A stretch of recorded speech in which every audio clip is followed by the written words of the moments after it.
네, 어서 오십시오. 순식간에 벌써 몇 명이야?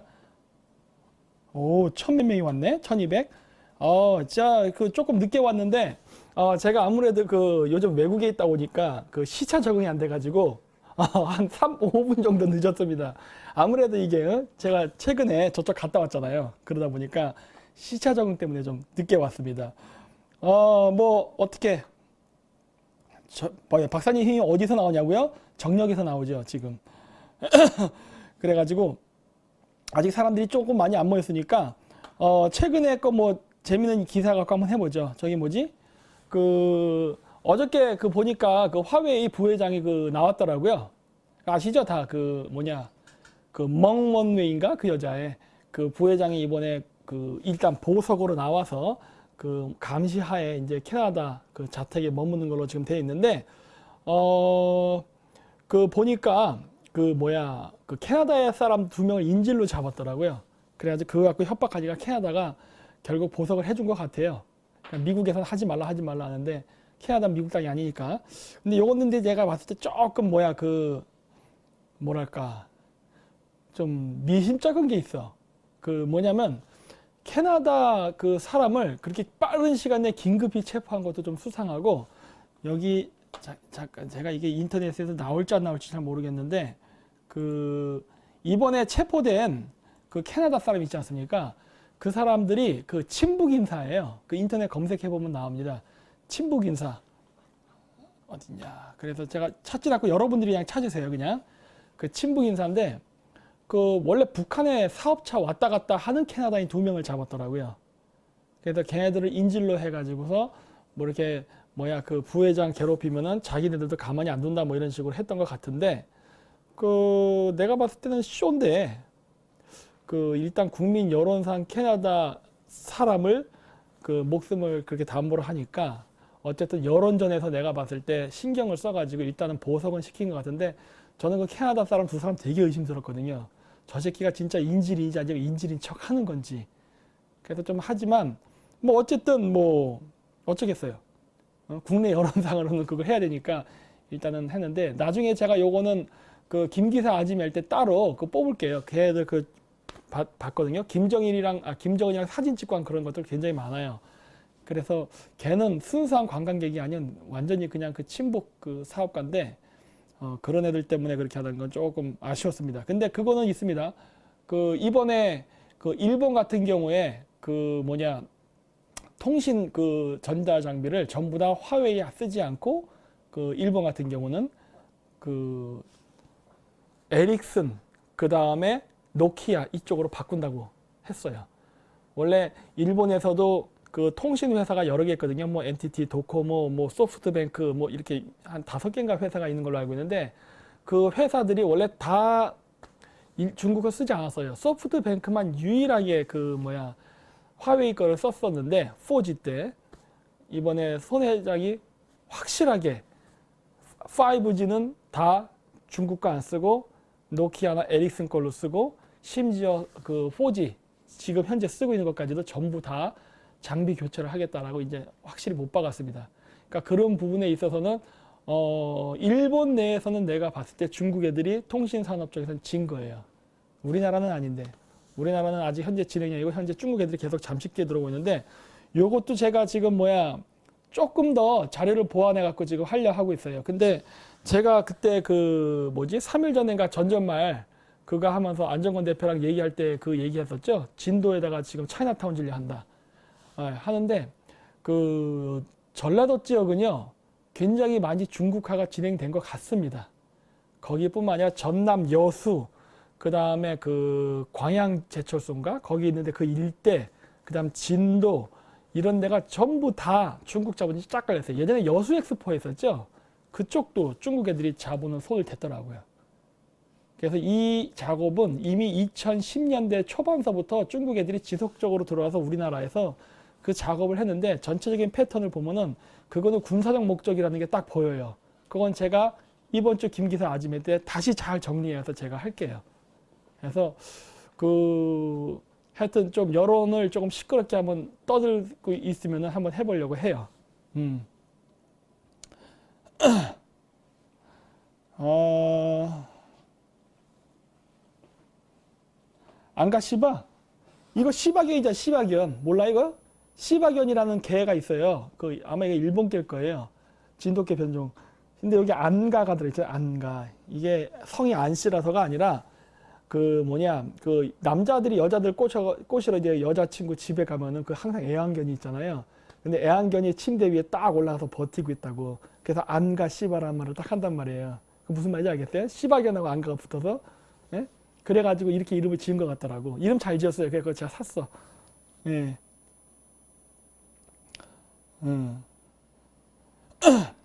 그래서 어디 보자. 다른 거 있나? 그렇죠. 진도는 항구에서 세 번째로 큰 섬. 그 진도 같은 경우는 굉장히 그 뭐랄까 전략적 요충지입니다. 제가 그때도 조금 얘기했지만 원래 이 전라남도 경상남도는 원래 가야 땅이에요. 가야. 예.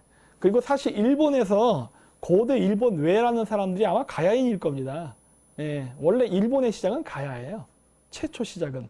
그리고 나서 이제 그 가야 왕조를 백제 사람들이 넘어서 덮어버린 거거든요.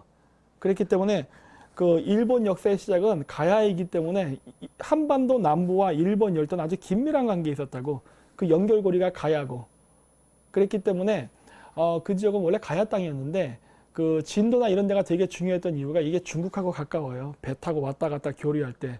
그래가지고 그 지점이 옛날 때도 전략적 유충지고 물산이 풍부하고 그 다음에 이제 무역 항로의 거점지였기 때문에 굉장히 발달됐습니다. 그래서 옛날 때 가야가 그 신라도 거의 멸망시킬 만큼 굉장한 군요. 사실 광개토대왕이 아니었으면은 가야가 쓸었어요.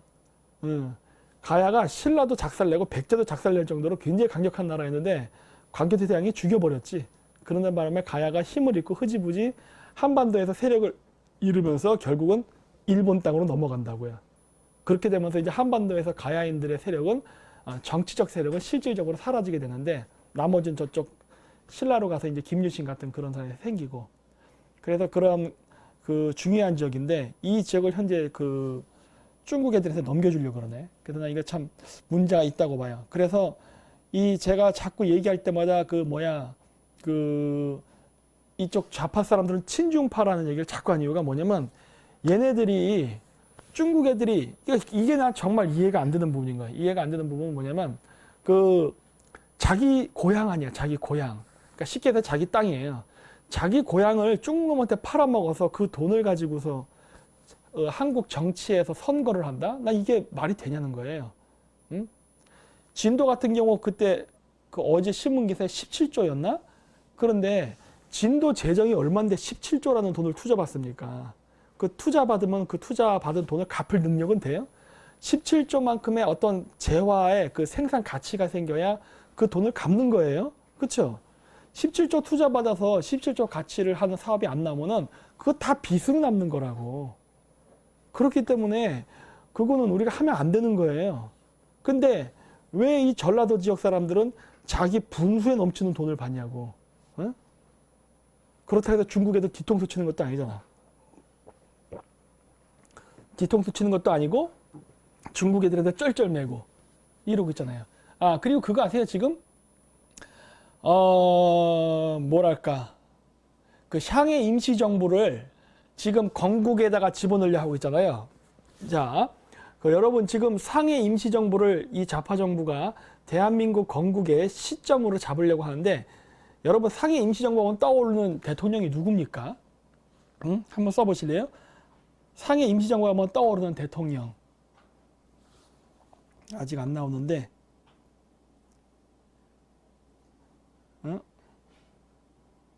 아직 안 나오네. 내게 조금 느려서 그런가? 이제 나오는구나. 김구, 이승만, 김구, 이승만, 김구, 이승만 막 나오는데 아따. 자, 보세요. 뭐 이승만 쓰신 분들은 여러분들이 아마 우파라서 이승만이라 썼을 거예요. 통상적으로 상해 임시정부 하면 김구가 떠오릅니다. 일반 사람들한테 그냥 아무 생각 없이 상해 임시정부하고 하면 어떤 대통령이 떠올라야 하면은 10중 8구 김구예요. 자, 근데 이게 왜, 이 얘기를 제가 왜 하느냐?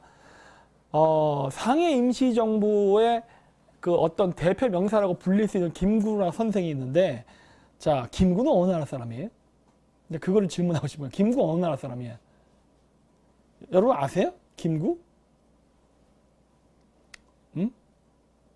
오바마도 나오네. 난리 났네.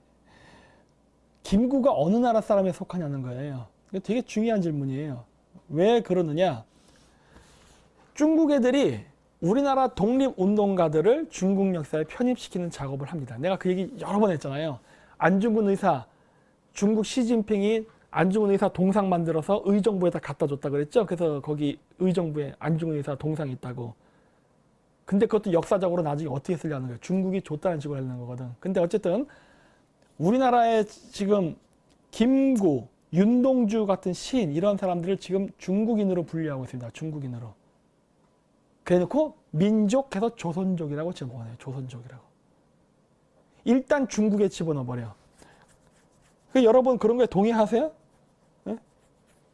그런 거에 동의합니까? reptilian? 뭔 소리야 이게 도대체? 어? 아직 모르겠네. 자 보세요. 지금 중국은 우리나라 항일투쟁 했던 독립운동가들을 다 중국인으로 전환시키는 작업을 하고 있습니다. 중국으로 한 다음에 민족을 조선족으로 잡고 있어요. 네. 자, 왜 그러느냐? 이거 되게 중요한 거예요. 여러분들 이거 알아야 됩니다. 지금 문재인 정권이 지금 상해 임시정부에게 정통성이 있고 우리나라 그 6.25 전쟁, 아니지. 해방 이후에 그 대한민국 건국은 인정을 안 하는 쪽으로 가려 하잖아요. 근데 상해 임시정부를 그 우리나라 건국의 시점으로 잡게 되면 이상한 일이 발생하게 돼요. 왜 그러느냐? 어차피 상해 임시정부이기 때문에 사실은 정부는 아니에요. 그러니까 임시정부지. 그리고 원래 국가가 되려면 국민, 주권, 영토 이 세 개가 있어야 되는데 우리나라는 국민, 주권, 영토가 상해 임시정부에는 없었어요. 왜냐면 영토가 어디 있어? 나라 뺏겼는데. 국민이 어디 있어? 다 일본 애들이 데려갔잖아요. 주권이 어디 있어요? 외교 주권도 없는데. 그러니까 임시정부죠. 근데 이게 왜 중요하냐? 중국이 지금 계속 우리나라 독립운동가들을 중국 국민으로 바꾼 다음에 민족만 조선족으로 분류하는 작업을 슬금슬금 합니다. 이거를 지금 우리나라 정부가 개정해달라고 하는데 중국이 이런 방구도 안 해요. 대꾸당합니다. 그냥 바꿔요. 일방적으로. 자, 그렇게 되면 어떤 일이 발생하느냐? 우리나라는 중국의 속국이라는 게 역사적으로 인증되는 거예요. 왜냐? 국가라는 개념은 국민, 주권, 영토라는 개념이 있어야 되는데 국민, 주권, 영토가 없잖아요. 우리들의 인식에서는. 그렇죠? 우리들의 인식에서는 그게 한반도니까 한반도를 기준으로 하니까 한반도에서 밀려나서 우리 땅이 아닌 남의 땅에다 임시정부를 세고 정부 활동을 한 거라고 우리는 인식하잖아요. 근데 지금 중국 애들이 하고 있는 동북공정의 시각에서 상해 임시정부를 바라보면 어떻게 되냐? 상해 임시정부는 원래는 조선반도 쪽에 있던 세력이 일제한테 땅을 빼앗기면서 밀려서 상해에 임시정부를 세운 조선족 사람들의 정치 집단이 되는 거예요. 예? 그리고 이거를 정부로 인정해 주기 때문에 어떤 일이 벌어지느냐? 한반도는 중국의 지방정부가 되는 겁니다. 고로 원래 국민상 중국인이고 민족 분류상 조선족이기 때문에 중국 영토에서 조선족 자치주 지역을 일본 제국이 빼앗은 거예요. 그렇기 때문에 빼앗겼기 때문에 그 한반도에 있던 조선족들이 본토라고 할 수 있죠. 중국인의 관점에서는. 본토인 이쪽 상해 쪽에 와서 임시정부를 건설해 놓고 조선족 자치주 지역을 재탈환하려는 독립운동으로 묘사가 될 거란 말이에요. 안 그러세요? 응? 그렇게 안 봐요? 중국 애들이 이렇게 얘기하기 뻔한데 나중에. 지금 이 작업을 하고 있는 건데. 그래서 지금 중국이 그리고 우리나라가 하고 있는 상해 임시정부를 중심으로 한 역사적 정통성을 하는 거에는 결국 우리나라 사람들은 우리가 역사적 자주권을 갖고 있었다고 해서 역사를 길게 하고 싶어서 그걸 늘리는데 중국 애들의 셈법은 다르다예요. 중국 애들은 다른 생각 갖고 우리나라에서 상해 임시정부를 얘기하는 것을 지지해 주는 거예요. 이게 되게 중요해요. 이게 그래서 역사 패권 전쟁이 이래서 중요한 겁니다. 그래서 중국 애들은 한국 사람들한테 반일 감정을 불러일으키게 하면서 상해 임시정부를 인정해 주는 쪽으로 가는 거예요. 그리고 그게 더 한국인의 입장에서는 정부 수립의 연도가 길어지거든요.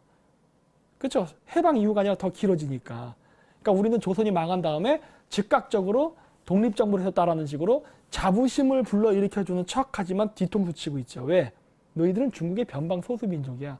이 얘기를 하고 싶은 거예요. 중국 애들은. 근데 우리나라는 그 낭만적 민족주의자들이 그거를 이렇게 엉뚱한 짓 하는 거지. 채트 읽어달라는데 뭐 어떤 거. 네? 그래서 이런 것들이 지금 발생하고 있어요. 그래서 이거 굉장히 중요한 겁니다. 그래서 이런 것들이 지금 발생하고 있어요. 그쵸. 시진핑이 박 대통령한테 윤동주 씨 보냈잖아요. 왜 그랬겠어요? 역사적으로 어떻게 기록하려는 거예요? 윤동주라는 중국의 조선족 시인의 시를 한국의 한민족, 즉 조선족들에게 편지를 줬다. 이 역사적으로 다 조작하는 거라고. 요거. 아리엔 초이니 최근 일어난 여러 가지 사건, KTX나 온수관 파일 사건 등에 대해 어떻게 생각하시나요?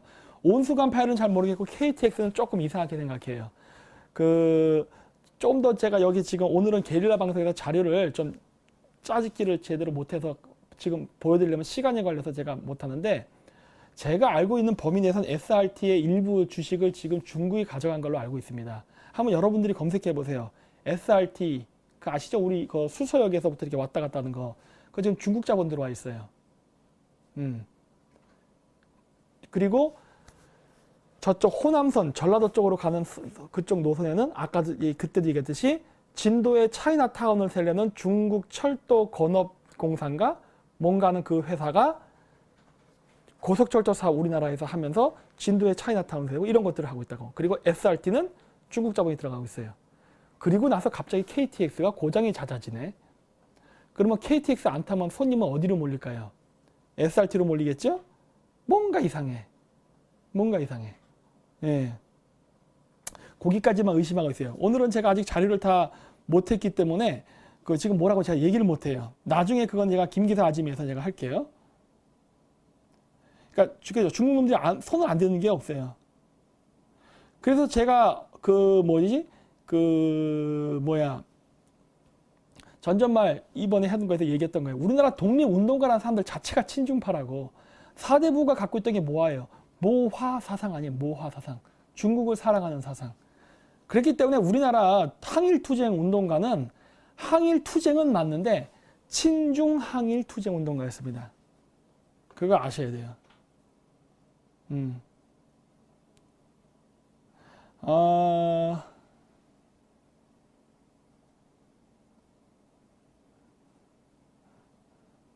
그 다음에 또 뭐가 있나? 재밌는 댓글이 없나?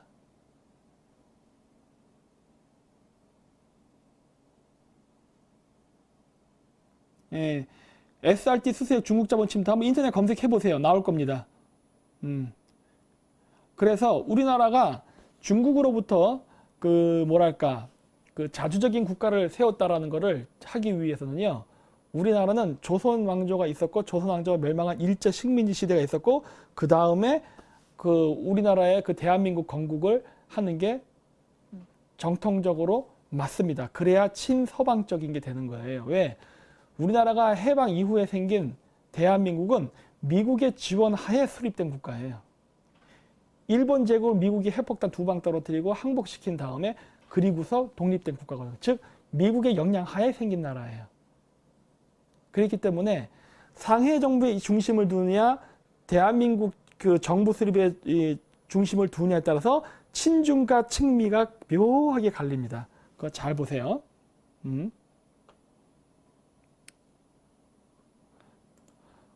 여기 보시면 댓글에 박근혜 대통령이 친미다, 친주다 하는데 전 잘 몰라요. 하지만 그거는 제가 정확하게 얘기할 수 있는 게 박근혜 대통령 정권 시대에도 친중 정치는 무진장 많았습니다.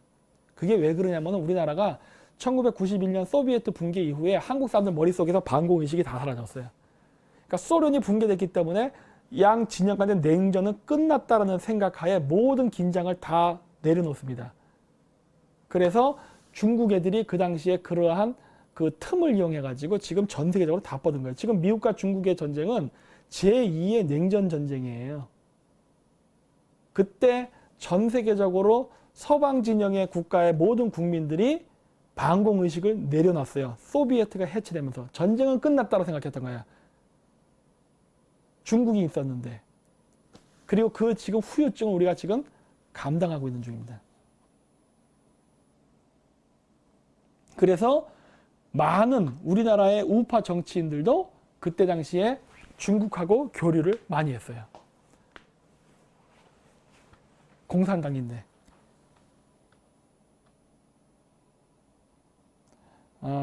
그 다음에 뭐야? 그렇죠. 그래서 그 중국에서 그 제가 예전에 있었다고 했잖아요.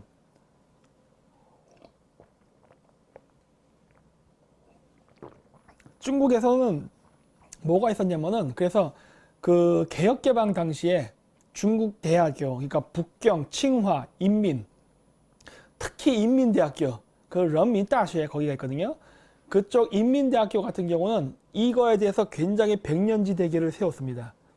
그래가지고 걔네들이 그때 당시에 뭘 했냐면은 중국이 개혁개방을 하면서 어떻게 하면은 서방 국가, 즉 미국에게 지지 않으면서 지금의 중국을 지켜나갈 것인가에 대한 오랜 고민이 있었어요.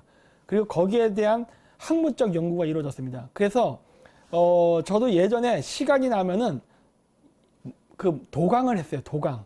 옛날 때는 중국이 좀 시스템이 허술했거든. 그래서 이렇게 대학교에 가서 이렇게 들어도 돼요. 어차피 저도 어학연수 한다고 왔다 갔다 할 때였기 때문에 가서 들어도 돼요. 뭐 한 강의실에 뭐 100명, 200명씩 들어오니까 뭐 누가 들어온지 구별도 안 가거든. 그리고 그때 당시에 이제 외국인 학생들 유치를 막 하려 했기 때문에 특히 한국 사람들이 많이 유학을 와서 그래서 그렇게 그 뭐랄까 이게 강의를 구경하는 거를 허용했었어요. 그래서 저도 몇 개씩 그런 강의를 가본 적이 있었는데 그 당시에도 이미 중국의 그 경제학자들은 중국식 경제학이라는 걸 많이 만들었어요. 그래서 우리가 그 대학교에서 쓰는 경제학이 있어요. 그 거시경제학, 미시경제학, 마크로이코노미스, 매크로이코노미스 이런 게 있는데 보통 아마 지금도 그럴 거예요. 대학교에서 쓰는 그 경제학 그 교재가 맨큐라는 사람이 쓴 걸 겁니다. 맨큐의 거시경제학, 맨큐의 미시경제학. 미국 사람이 쓴 책이 있는데 그 책 많이 써요. 전 세계적으로 많이 쓰는 것 같더라고. 그랬는데 중국 애들은 그 당시에 그거를 받아다가 중국식 경제학으로 바꾸는 작업을 했다고요. 야, 그걸 보면서 진짜 제가 소름이 끼쳤어요. 이 중국 새끼들은 머리가 좋구나. 그러니까 어떻게 중국식 사회주의 시스템을 유지하면서 자본주의를 같이 병행할 것인가에 대한 고민이 굉장히 오랫동안 있었습니다. 그래서 걔네들은 그거를 적용시키는 거를 연구를 참 많이 했어요. 물론 그렇게 한다고 해가지고 그게 뭐 되는 건 아니지만 걔네들은 그걸 많이 했어요. 그래서 그랬는데 그때 당시에 이미 중국 애들은 서방 자본주의를 받아들일 때 단계적 전략으로 어떻게 하겠다는 걸 얘기했어요. 그 대학 강의에서도 얘기했어요. 전 들었어요. 그래서 걔네들이 중국이 어떻게 굴기를 할 것인가에 대한 강의를 했습니다. 그래서 저도 열심히 도강을 했죠. 그런 계획을 갖고 이해하는구나 하는 거를.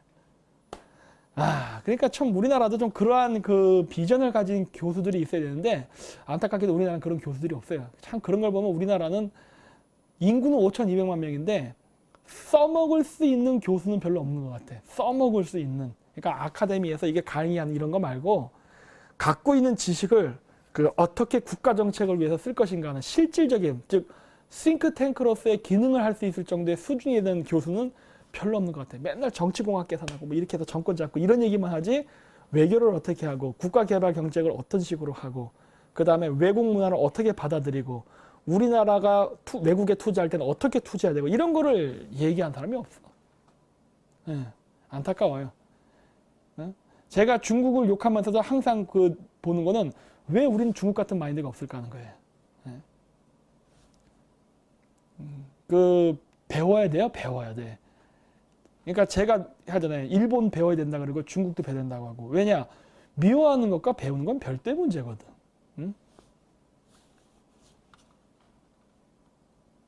그 다음에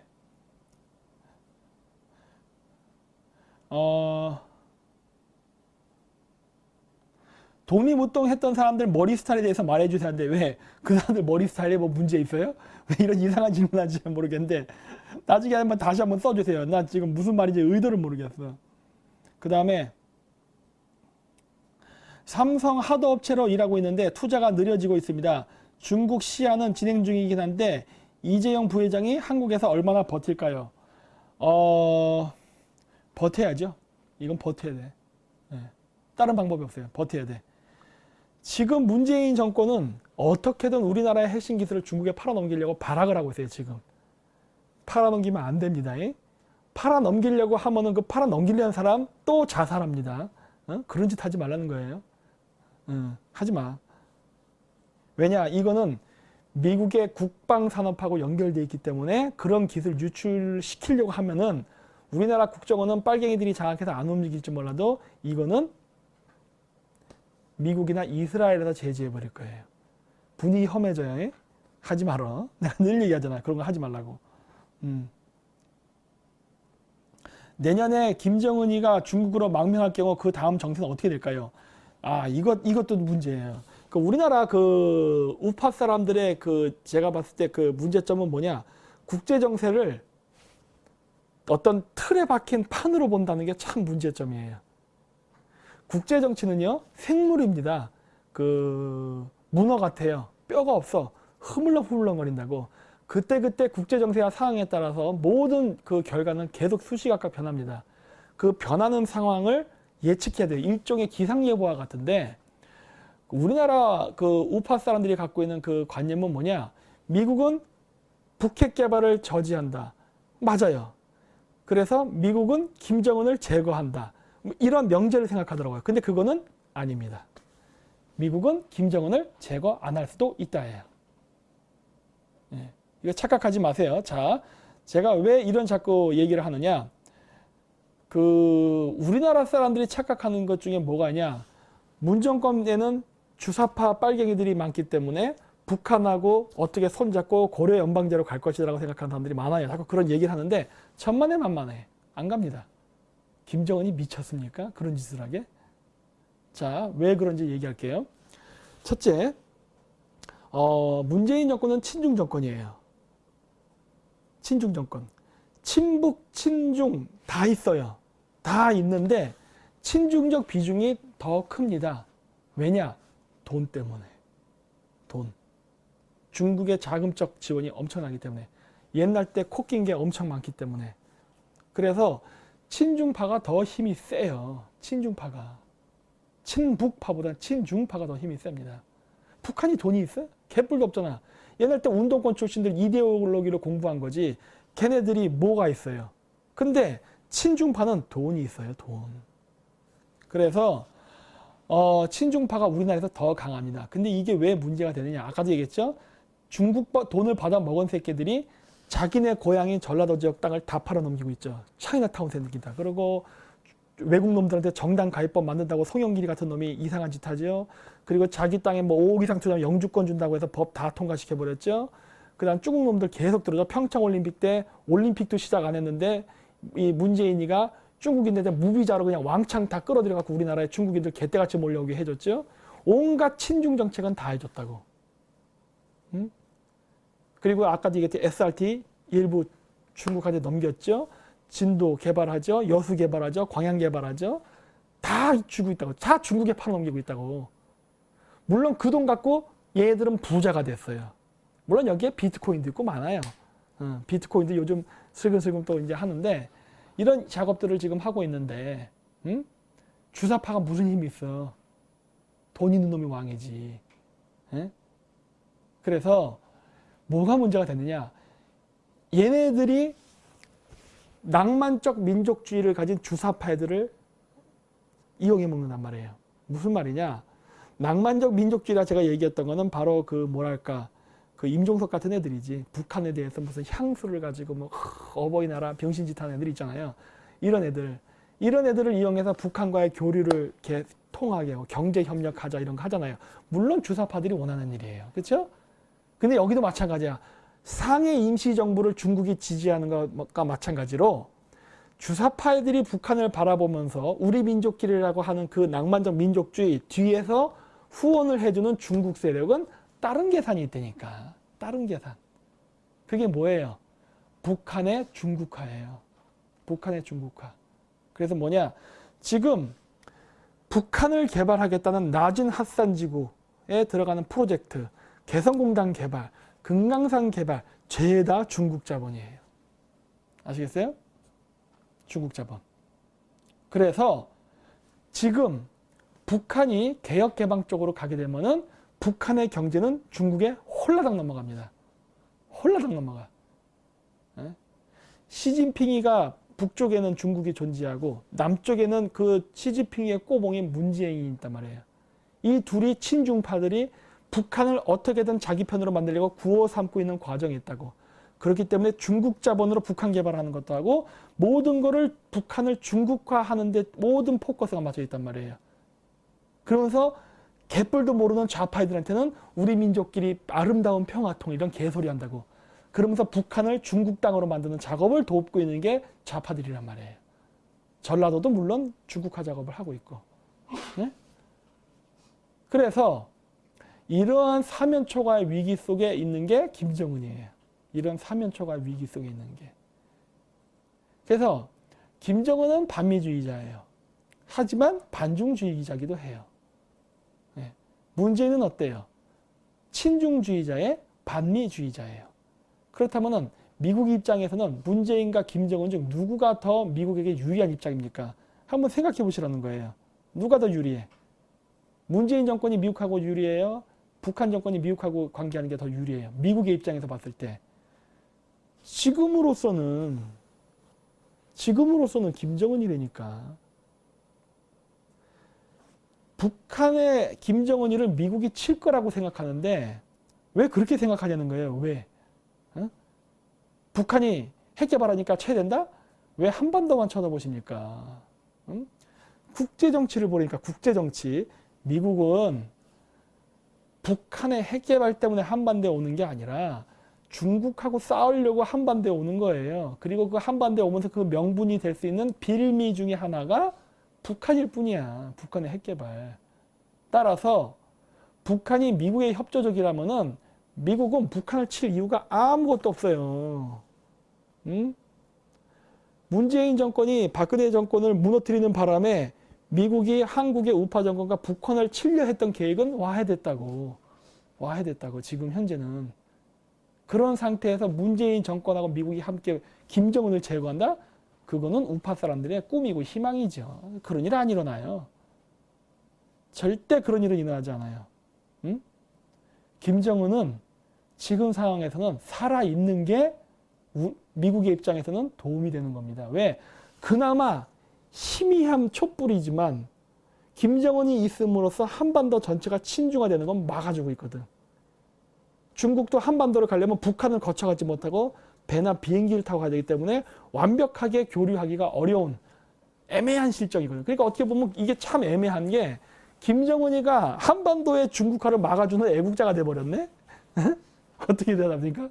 존나 골 때린 거라니까 이게. 응? 김정은이를 죽일 수가 없어요. 지금은 때려 죽이고 싶어도. 여기에 김정은이 바로 이러한 국제역학관계를 이용해서 핵 개발을 하면서 쳐봐 하는 거지. 미국한테. 나를 죽일 수 있겠어? 못 죽이죠. 지금 때려 죽이고 싶어도. 응?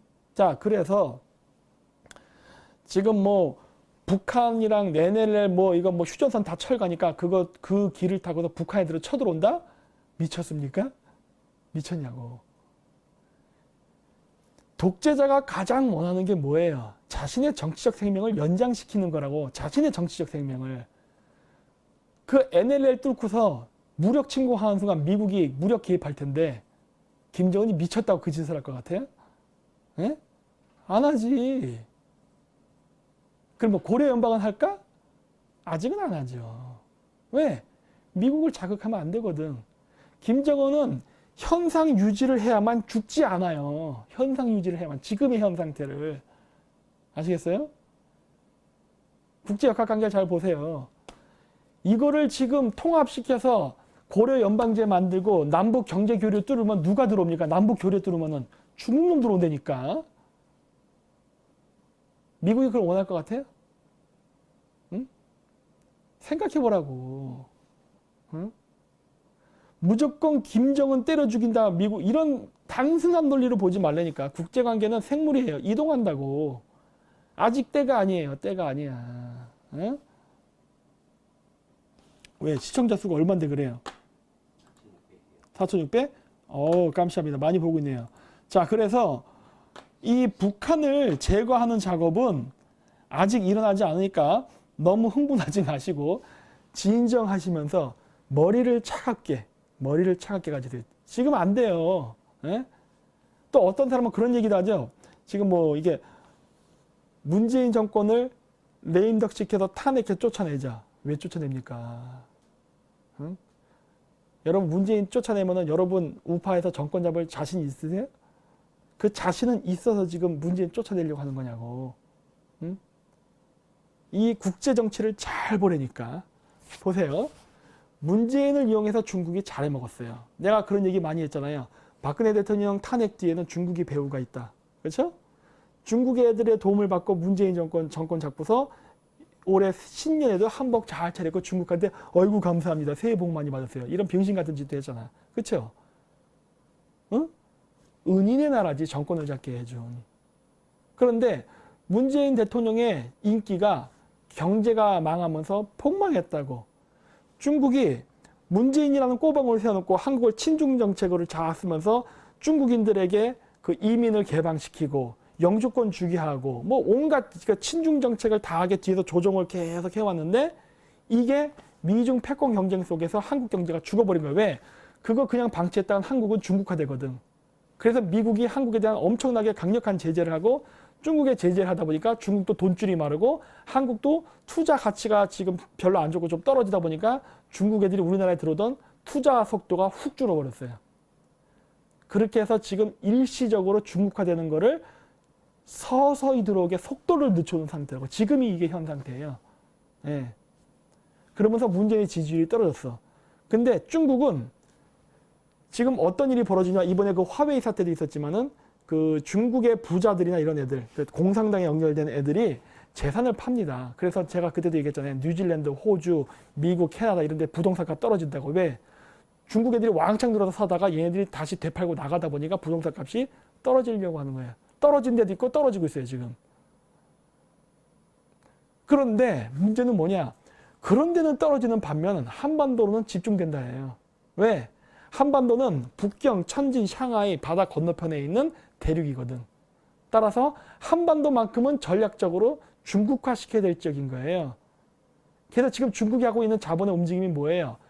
과거에는 팽창해갖고 서방 국가까지 왕창 그 지역을 뻗어가지고 그 지역을 장악하려고 했었는데 지금 자본, 미중 무역전쟁 속에서 금융사정이 안 좋으니까 유럽이라든가 미국에 뻗었던 손을 투자를 일부 회수하면서 한반도에 집중시킨다고.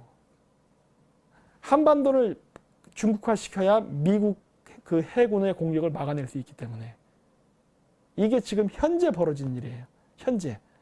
그래서 문고봉이 계속 존재를 해야 되는데 이 문고봉이 힘을 잃었단 말이에요. 국민의 지지를 잃었어. 그래서 다급해진 중국이 해야 되는 게 뭐예요? 반문연대라니까. 반문연대. 아시겠어요? 문재인을 싫어하는 국민적 정서를 이용해서 먼저 선방치고 나가는 거예요. 먼저 선방치고 나간다고. 아시겠어요? 그러면은 이러한 국제적인 정세나 환경을 모르는 우리나라의 일반 국민들은 그래 문재인 쫓아낸다 개새끼 새로운 정권 세우자 해놓고 또 친중 정권 뽑는 다니까. 이게 중국의 전략이에요. 에? 이게 중국의 전략이라고. 그래서 내가 반문연대 같은 거 족감소리 하지 말라는 거예요. 택도 없는 소리 하는 거예요 그게. 응? 그래서 내가 반문연대를 외치는 정치인들의 면면을 보라는 거예요. 면면. 저 새끼들 뭐 했던 놈들이야. 보라는 거예요. 응? 반문연대를 외치는 민주당 의원이 됐건 그 다음 저기 뭐야 그 자유한국당 의원이 됐건 애국당 의원이 됐건 면면을 보라고. 그 사람들이 뭘 했던 사람인가를. 답이 딱 나와 있다니까. 그게 바로 전형적인 그 제국주의 방식이죠. A가 되든 B가 되든 자기가 원하는 걸 얻으면 되는 거예요. 즉 민주당 쪽에서 반문연대로 대통령이 다음번에 나오건 자유한국당 쪽에서 반문연대의 수혜를 받아서 대통령이 나오건 누가 되건 친중이면 되는 거예요. 아시겠어요? 여러분들은 당만 쳐다보겠지. 민주당, 자유한국당. 그게 우리나라 한국 국민들의 수준인 거고, 그러한 소국, 이 스케일도 없는 한민족, 얘네들을 통치하려는 중국 공산당 간부의 시각에서는 여러분들은 개돼지라니까. 여러분들은 그냥 난 좌파니까 민주당, 난 우파니까 자유한국당, 이런 식이잖아요. 아무런 생각이 없어. 아무런 생각이. 아무런 생각이 없다고. 그러니까 어떻게 되는 거예요? 뭐야, 날렵한 턱선 다이어트 성공. 대단히 감사합니다. 네, 아까 띄고 왔어요. 그래서 얼마나 위험한지 제가 얘기하는 거예요. 얼마나 위험한지. 우리나라 지금 국민들이 다음번 선거에서 얼마나 개념이 없이 움직이는지를 이게 여실히 보여준다는 거예요. 여러분들은 지금도 이 정치를 논하는 데 있어서 좌파가 됐든 우파가 됐든 국익을 생각하지 않아요. 여러분들의 고향을 생각하고 여러분의 학연지연을 생각할 뿐이라니까. 지금도. 그러면서 양쪽 다 깨시민이라 그래. 내가 봤을 땐 깨는 시민인데, 깨시민이라는 거야. 아니라니까 그러네. 절대 그렇지 않다니까요. 그래서 지금 중국은 어마어마하게 한국에 영향 끼치려고 아주 엄청나게 합니다. 일본까지는 미국이 밀어냈어요. 이제 손정희 회장 친중파 손 들었어요. 자, 그 다음에 닛산, 르노, 프랑스 회장 잡아 넣었어요. 다 됐어. 이제 정리했어. 이번에 마크롱도 위태위태하죠? 정리했어. 이제 한반도가 남았단 말이야. 한반도 어떻게 할 거야? 응? 아무 생각 없이 그냥 반문연대하면서 막 하지 마세요. 그 큰일 납니다. 중국 애들의 의도를 읽으라는 거예요. 그리고 그 반문연대를 하는 사람들이 미국의 정가 사람들하고 친합니까? 응? 미국의 정가 사람들이 만나줘요? 응? 안 된다니까 그러네. 그런 놈들하고는 정치 못해요. 응? 우파 정권이 생긴다고 해서 경기에 살아나는 거 아니라니까. 내가 늘 얘기했잖아요. 반중 친미 안 하면 소용없다. 응?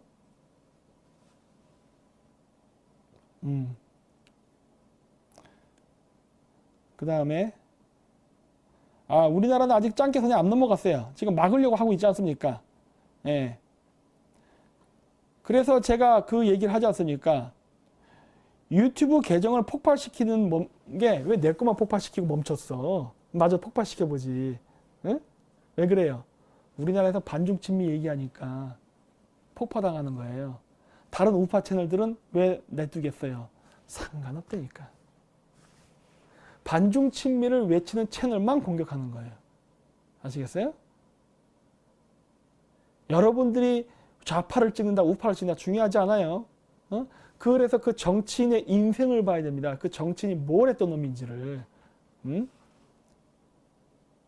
그걸 봐야 돼. 누구야? 박사님 혀가 길어 이상해. 혀 존나 짧아요, 저. 이게 다 나온 거야. 제가 혀가 짧아갖고 발음이 안 된다니까 그러네, 자꾸.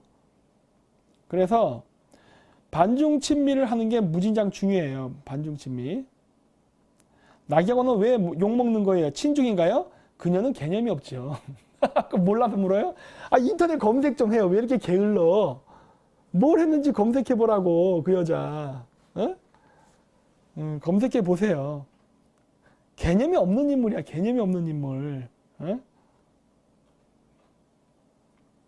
그 다음에 또 뭐 있냐? 한국은 희망이 있습니다. 걱정하지 마세요. 아직 희망이 없는 건 아니에요. 예. 그래서 지금 당장 우리는 뭘 해야 되냐면은 문재인이는 그냥 허수아비로 있는 게 좋아요. 지금 상태가 좋은 거예요. 왠지 알아요? 좌파긴 좌파인데 국민의 지지를 받지 않는 좌파예요.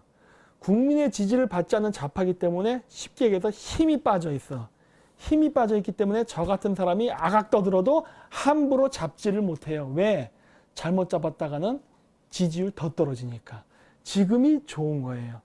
그래서 지금 이럴 때 우리가 빨리 친중의 위험성, 좌파들의 위험성, 그 다음에 주사파의 위험성을 알리면서 다음번 정권 교체를 할 수 있는 국민적 여론을 퍼뜨리는 아주 좋은 시기거든. 그런데 여기서 성질급해가지고 일부 성질급한 우파 사람들, 그리고 지금 자유한국당에서 자기네들이 박근혜 대통령 탄핵시키고서 온갖 문제가 생겨 전전긍긍 갔는데 이거 대충 덮고 다시 정치적 그 힘을 회복하려는 세력들, 반문연대죠. 이런 새끼들이 지금 국민 여론 선동에서 시간이 없다, 큰일 났다, 나라 망한다, 막 북한 쳐들어온다, 양치기 소년짓 하면서 지금 다시 정권 재창출하려는 이런 새끼들 말 들어주지 말라는 거예요. 왜? 이거 지금 밥이 덜 익었어요. 무슨 말이냐? 문재인을 싫어하는 사람들은 많아졌어요. 근데 문재인을 싫어한다고 자유한국당을 좋아하는 사람들은 없어요. 민주당의 지지율이 떨어진다고 자유한국당의 지지율이 올라가는 게 아니라니까. 응? 그냥 가운데 많은 부동층이 생기는 것뿐이에요. 이 가운데 있는 부동층을 흡수할 수 있는 세력이 자유한국당이가 천만에 만만해지. 응? 못 흡수한다고. 밥이 설 익었어. 민주당은 내려오는 추세고 자유한국당은 고정되어 있는 상태라고요. 여기서 반문연대 외치고 아가거려갖고 문재인 쫓아내면은 민주당에서 이렇게 떨어지다 성과가 딱 되는 거 아니에요. 민주당에서 된다니까. 인기 없어도 민주당에서 뽑아간다고. 결국 쪽수가 많기 때문에. 그렇게 되면 어떻게 돼요? 지금처럼 힘 빠진 좌파 정권이 아니라 새로 정권을 잡고 힘이 있는 좌파 정권이 생기는 거예요. 그럼 여러분 지금 이런 식으로 인터넷에서 떠들 수 있겠냐고. 응? 안 된다니까 그러네. 그러면 여러분들 다 작살나요. 지금이 좋은 거예요. 그래서 지금 이럴 때, 그리고 얘네들이 옛날 군사 독재 시절에 민주화 한다면서 법을 막 바꿨죠. 우리가 이제는 야당이란 말이야. 바깥에 있는 사람들이란 말이에요. 쟤네들이 정권을 잡은 사람들이고. 그래서 쟤네들이 우리를 자꾸 탄압하기가 참 어려워졌어요. 왜? 쟤네들이 탄압받을 때 법을 만들어 놨거든. 정권 잡고서. 근데 그 법에 바꿔놓으니까 그 법의 수혜자는 누구예요? 이제 우리가 수혜자라고. 쟤네들이 권력자이기 때문에. 그래서 쟤네들이 만들어 놓은 법을 이용해서 우리는 언론의 자유를 펼치면 된다니까. 표현의 자유를 펼치고. 지금 같은 좋은 기회가 어딨어. 더구나 정권도 힘이 약할 때. 이렇게 쫙 여론전을 해야 되는 거예요. 지금이 그 시기야. 어? 지금이 그 시기라고. 그러면서 뭐랄까, 문재인은 문재인대로 힘이 없고 국제적으로 왕따를 당하기 때문에 미국에 길들여지게 돼 있어요. 결국 미국은 미국이 원하는 대로 할 거야. 마치 노무현처럼. 노무현이 때 제주도 강정 해군기지 생겼고요. 평택 미군기지 만들어졌습니다. 박근혜 대통령 때 한 것도 아니에요. 이명박 때 한 게 아니야. 좌파 정권 때 한 거예요. 왜? 힘 빠진 좌파 대통령은 뭐든지 들어주니까. 아시겠어요? 정권을 막 바꾸려고 하지 말라는 거. 그게 바로 권력자들의 권력욕이에요. 정치인들은 권력을 잡기 위해서 별쇼를 다 합니다. 여러분들은 국민이잖아. 정치인이 아니잖아요. 그렇기 때문에 그러한 정치인들의 위장쇼에 넘어가지 말라는 거야. 국민이니까 여러분들은 여러분의 세금 덜 내게 하는 방법, 여러분들이 덜 피곤한 일을 하라는 거예요. 왜 정치인들의 정치 계산에 놀아납니까? 응? 안 되지. 절대로.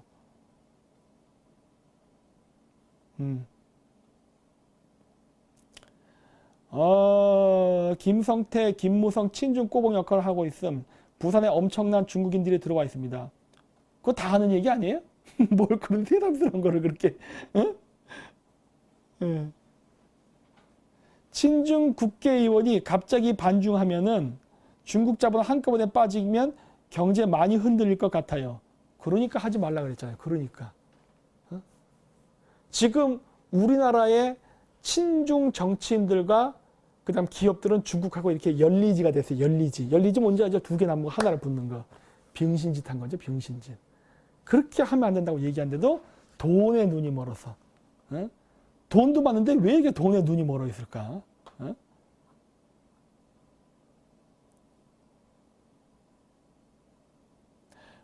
이게 추나님이 박사님 방송 꽤나 오래 본 것 같은데 앞으로가 굉장히 비관적인.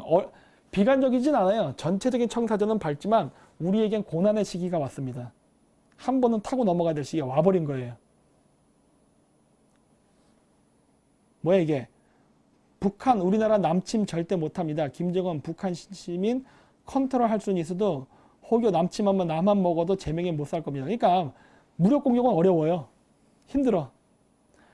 북한이 남한을 침공한다는 거는 그 아나콘다가 황소를 삼키는 거와 똑같아요. 배 터져 죽어요.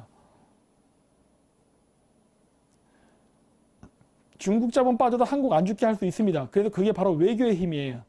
그건 제가 얘기해 드릴 수 없어요. 그렇게 되면 방어 전략이 생기기 때문에. 그렇기 때문에 얘기는 못 드리지만 할 수 있어요. 미국이 중국 잡는데 중국 학계 기업에 넘쳐나는 중국인들 문제 안 됩니까? 문제 되죠. 정리하려고 하잖아요. 박사님, 현재 김정은 짝퉁이라 하는데 사실인가요? 그게 중요한 게 아니라니까. 짝퉁이냐가 아니냐가 중요한 게 아니라 어쨌든 김정은은 존재하잖아요. 네? 북한의 엘리트 세력이 친중화되느냐가 안 되느냐가 중요한 거거든요. 방위비 협상 때문에 미군 철수 문제 생길 때 이것 내가 얘기했잖아요. 안타깝지 진짜.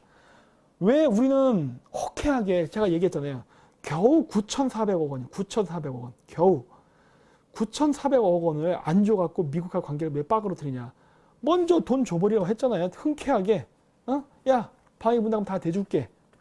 이렇게 먼저 선빵 치고 나가면서 유리한 협상 조건 끌어내라고 했잖아요. 미국이 이렇게 치고 나가면 우린 수세적 방어로 몰린다니까. 이 등신 같은 새끼들 진짜. 뭐 어차피 문재인 대가리에서 그게 나올 리는 없죠. 그러니까 뭐 어쩔 수 없는 건데 너무나도 이렇게 모른다는 거예요. 너무나도 몰라. 외교에 대한 협상 방식도 모르고 어떻게 백인들하고 협상해야 될지도 개념도 없고. 응? 병신들.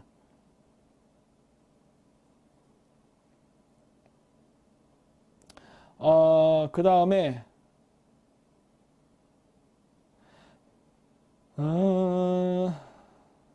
그렇죠. 그 중국 돈 받아먹은 국회의원들 뺏지 못달게 하는 게 우리가 해야 될 일입니다. 많은 사람들이 그래요. 그럼 뭐 다음번 총선 어떻게 하면 좋습니까? 그래서 제가 얘기하잖아요. 다음번 총선에는 중국 돈 받아먹은 국회의원이 못되게 만들어야 됩니다. 네. 못되게 만들어야 돼요. 못되게 만들 수 있는 방법은 뭐예요? 공천 주잖아요. 공천 줄 때 떨어질 놈한테는 공천 안 주겠지. 그쵸? 이미지 나빠지면 돼요. 중국하고 사업하는 놈, 중국과 이권관계가 있는 놈, 중국 공산당 만나는 놈들, 이런 놈들을 계속 비난하면 된다고. 뭐 그러면 어떤 사람이 그러더라고요. 그럴 경우에 그쪽에서 명예훼손으로 걸면 어떠냐? 걸리니까. 우리가 매국노라고 욕해갖고 명예훼손 걸리면 감옥에 집어넣어봐. 그러면 그 사람은 국회의원 당선될 것 같아? 응? 해보라니까. 협박해야 돼, 협박. 친중 정치인들을 민주당에서는 못 쫓아낸다 하더라도 최소한 자유한국당 내에서는 제거해야 돼요. 최소한. 그러려면 어떻게 돼요? 친중 정치인 괴롭혀야 돼. 응? 계속 괴롭혀야 돼요.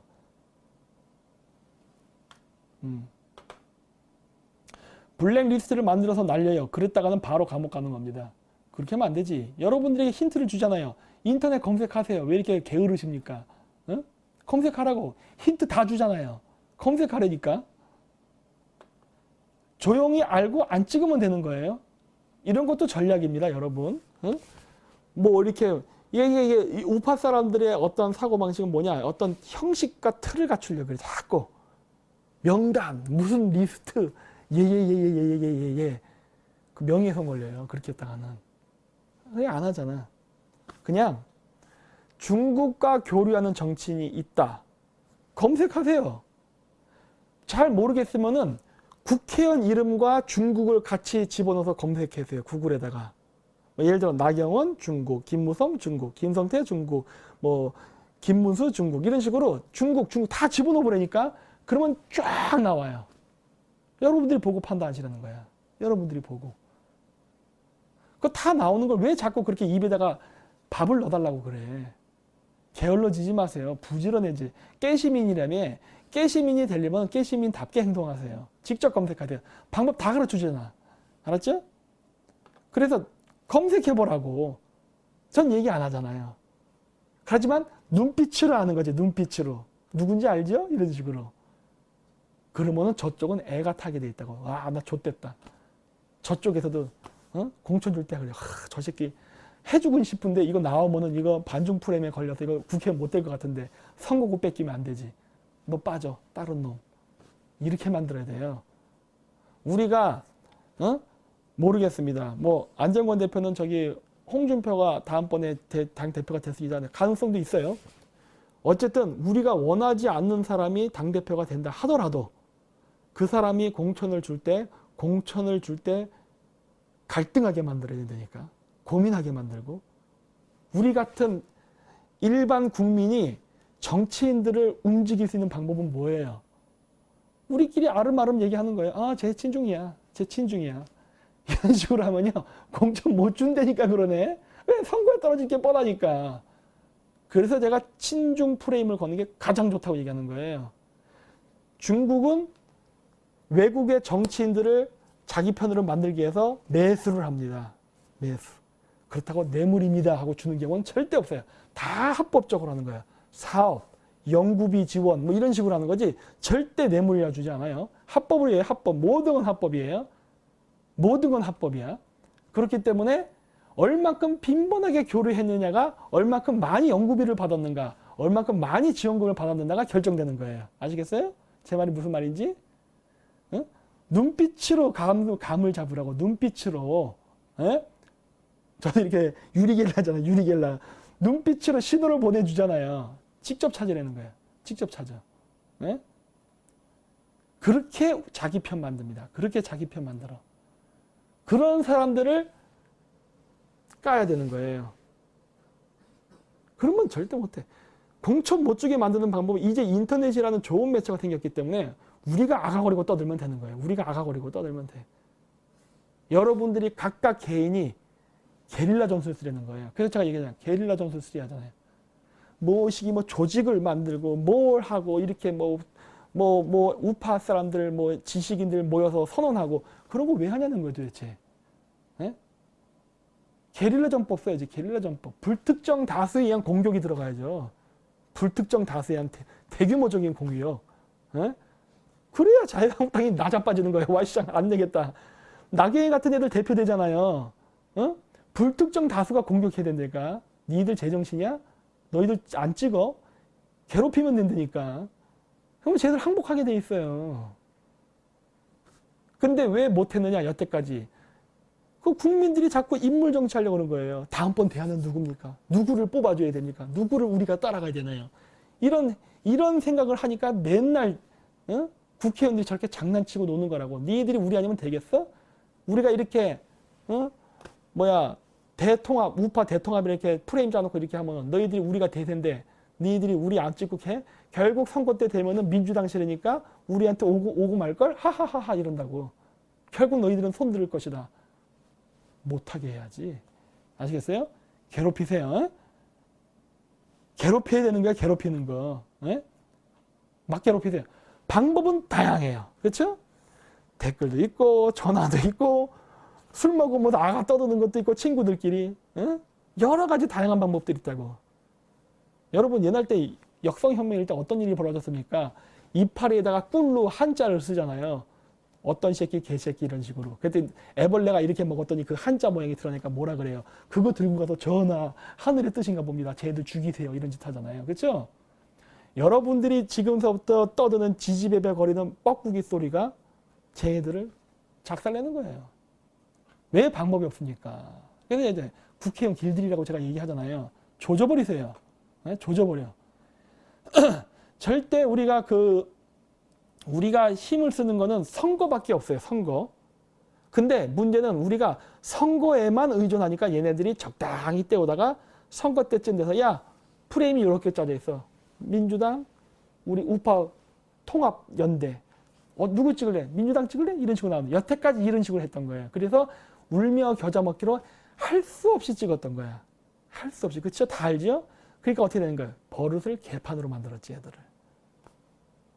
근데 인터넷이 있기 때문에 선거가 아니라 하더라도 지금서부터도 계속 괴롭힐 수 있어요. 괴롭히라는 거예요. 그래서 초죽음이 되게 만들어버려요. 초죽음이 되게.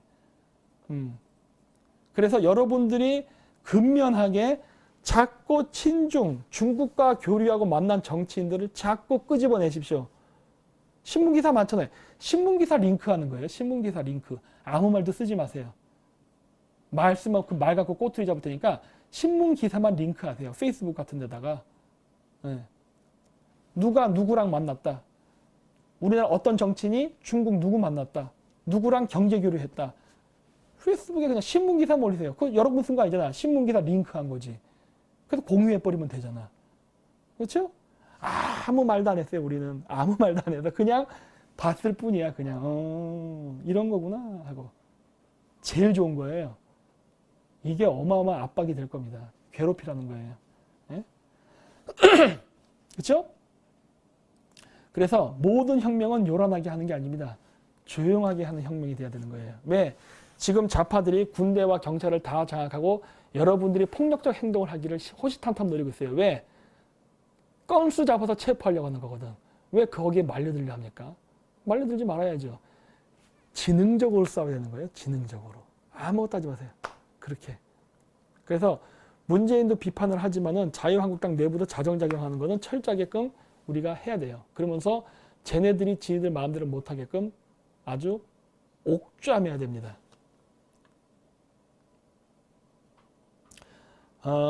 나경원 지금 오세훈 쪽으로 붙었습니다. 줄 서는 데는 귀신. 그렇죠? 아주 그 시대 흐름 타고 가려는 놈. 강세고 김성태 갈고도 힘들게 해야겠네요. 그렇죠? 갈구세요. 나도 나중에 한번 가봐야겠어. 김성태가 제 고향의 의원이더라고. 제가 강서구 방화동 출신이거든요. 원래. 제가 원래 서울 토박이라 그랬잖아요. 그래서 원래 방화동 출신인데 나중에 지금 경기도 광주로 이사 간 거거든요. 이런 새끼가 거기 있는 줄 몰랐어, 진짜. 네, 내일 저희 광주에 갑니다. 네. 그 다음에 게릴라전. 그렇죠. 게릴라전 하려는 겁니다. 여러분들은 이제는 여당이 아니에요. 기득권이 아니라고. 여러분들은 이제 게릴라예요. 쫓겨난 야당이라고. 권력을 잃었잖아. 권력을 잃었는데 정규전 하려고 하면 큰일 나죠. 게릴라전 해야지. 알았죠?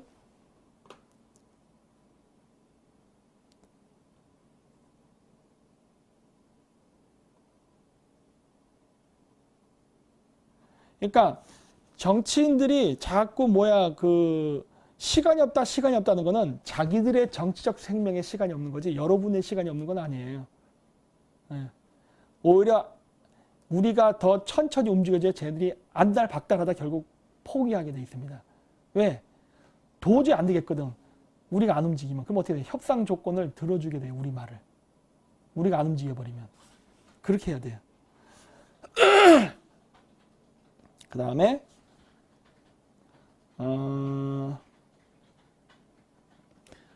그렇죠. 그 이재명 경기도지사 CCTV에 인터뷰 했었죠. 그리고 그 사드 배치 그거 민주당 그 대통령 후보 경선 때도 그거 가지고 문재인이나 그다음 누구였어? 안희정 그 옛날 지사 공격하고 그랬죠. 나는 사드 배치 반대 당당히 말하는데 여러분들의 입장은 뭐냐? 입장 표명해라. 막 이런 식으로. 그랬었죠. 세대. 응? 세. 안희정 그 이재명을 지금 공격하는데도 불구하고 잘 버티대. 누가 그렇게 뒤에 있나? 어떻게 이게 강력하게 버틸 수가 있어? 뭐야 이게 또 김민수 못 믿으면 누구 믿나? 왜 이렇게 믿는 거 좋아해요? 아니 여러분들 민주주의란 말의 한자가 뭔지 몰라? 국민 민자에 주인 주자 뜻이 있지 아니에요? 민주주의. 국민이 주인 되는 정치가 민주주의 아니야? 그게 무슨 국회의원주의예요? 왜 그래? 여러분들 노예의식이 있다니까. 어? 여러분들은 근대화가 안 됐어요. 여러분들은 지금도 노예 사상이 있다고. 4대주의가 있고. 좌파만 친중 아니에요. 우파도 종미가 있다고. 그러니까 맨날 미국이 우리를 도와줘서 이런 소리 하는 거 아니에요. 미국이 우리를 도와줘요. 어? 그런 기대를 버리라고. 우리 스스로 뭘 하려 하라고. 그래야 돼요. 예? 맨날 누구 따라다니는 거 좋아해. 그러지 말라니까. 누구 따라다녀서 할 수 있는 게 아무것도 없어요. 예? 트럼프도 따라다니려 하지 말고 우리나라 국회의원 따라다니려 하지 말고 스스로가 스스로를 생각하려니까. 민주 노예주의 아니잖아요. 민주주의잖아. 좀 근대 국가로서 근대 시민의 사상을 가져보세요. 우리나라 사람들은 지금 산업화가 된 지가 언젠데 어? 지금 2018년이에요. 언제까지 봉건적 사고방식으로 가냐고. 어? 대중은 리더가 있어야 돼요. 누가 리더 있지 말재요. 리더가 있어야 되는데 옛날 같이 무슨 혈통계승되는 왕조가 아니잖아요. 우리가 뽑는 지도자잖아. 어? 그렇기 때문에 여러분들이 주인의식이 있어야지. 어? 왜 그래 자꾸. 맨날 누구 이렇게 쫓아다니냐. 그런 게 문제. 그러니까 우리나라 민주화가 안 되는 거예요 자꾸.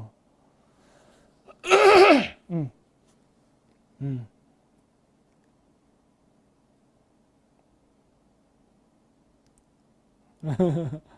환율은 저한테 물어보지 마세요. 이제는 그 뭐지? 그 금융전쟁의 시대이기 때문에 요동치니까 이제 정확히 모르게 됩니다.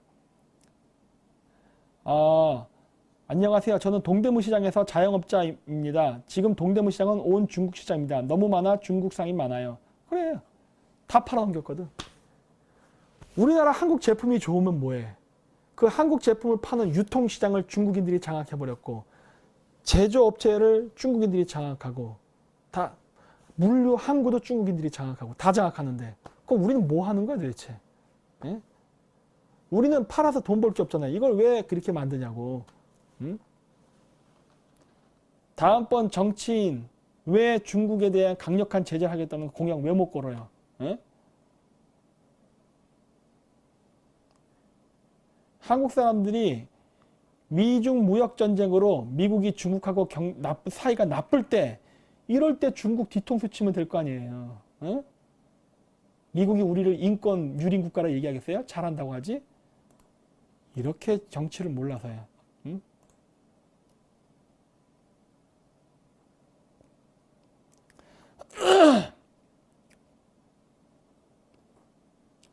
중국이 쇠락해야 되는데 중국이 쇠락하지 못하게 우리가 지금 중국을 먹여 살리고 있지 않습니까? 중국이 우리나라 빨대 꽂고 있다니까 지금. 여러분들이 쓰는 많은 것들, 아무 의식 없이 쓰는 제품, 인터넷, 통신, 컴퓨터 게임 등등이 다 중국 애들이 들어와서 가지고 갔다고. 여러분이 뭘 할 때마다 그게 다 중국으로 간다고요. 그래서 중국이 사는 거예요. 그래서 미국이 자꾸 한국 경제를 죽이려 하는 것이고 그래서 그 끈을 끊어야 된다고 하는 거예요.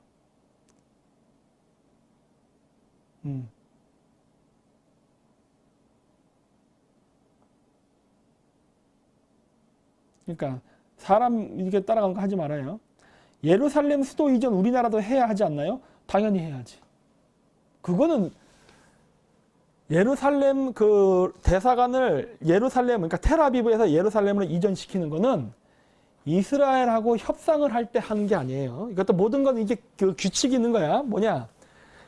그 이스라엘하고의 관계 개선도 굉장히 중요합니다. 해야 돼요. 다음번에 우파 정권이 생기면 해야 되는데 예루살렘으로 대사관을 이전하는 걸 조건을 걸면서 이스라엘하고 뭐 하자는 소리 하면 안 되는 거예요. 그거는 외교에서 지는 거야.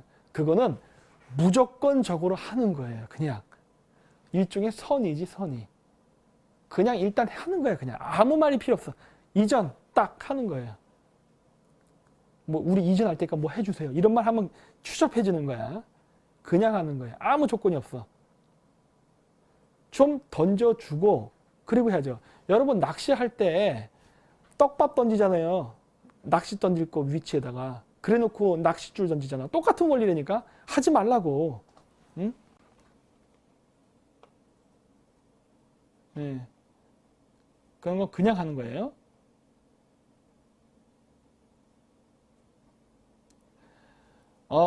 기존 정치인들을 몰아내고 대규모 물갈이를 할 수 있을까요? 기성세대의 정치. 기성세대의 정치가는 못 바꿀 거예요. 한번 굳어진 생각은 바뀌지 않아요. 근데 기성세대를 대체할 수 있는 인재는 있을 겁니다. 있어요.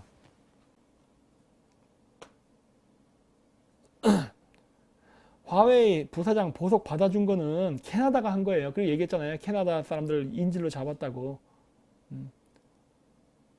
대신에 미국이 이번에 티벳 갖고 문제 걸었죠? 반중침미 밴드가 있다고? 몰랐네. 그리고 저기 우리 그 캐릭터 그려준 데가 어디 TV죠? 안정감 TV. 안정감 TV라고 있는데 여러분 혹시 아십니까? 한번 나 검색해봐야지. 안정감 TV. 안정감 TV라고 있는데 여러분 혹시 아십니까? 한번 나 검색해봐야지. 유튜브로 검색해야 돼요? 안정감 TV. 안정감 TV라고 있는데 여러분 혹시 아십니까? 한번 나 검색해. 아이고 잘 안 나온다. 안정감 TV 유튜브로 검색해야 돼요. 안정감 TV. 왜 이렇게 속도가 느려? 안정감 TV. 안정감 TV. 안정감 TV. 유튜브로 검색해야 돼요. 왜 이렇게 속도가 느려? 요건가 보죠? 안정감 TV. 안정감 TV. 제 화면 보여요 지금? 이 안정감 TV라는 분이 저희 그 캐릭터 요건가 보죠? 여기 보이시죠? 이런 그림. 이런 걸 만들어 주셨습니다. 그래서 저희 것 쪽도 지금 많이 해서 지금 올리시는 것 같은데 많은 또 이제 그 지원 바랍니다. 그래서 뭐 많이 봐주세요. 그러면서 이제 그 관심을 가져주는 게 결국은 그 도와주는 거죠. 뭐 금전적으로 도와달라는 그런 거 아니잖아요. 많은 관심을 가져주는 것 자체가 도움을 주는 거죠. 그리고 이런 것들을 많이 해놓으란 이유가 뭐냐면 그 여러분도 그거 아셔야 돼요.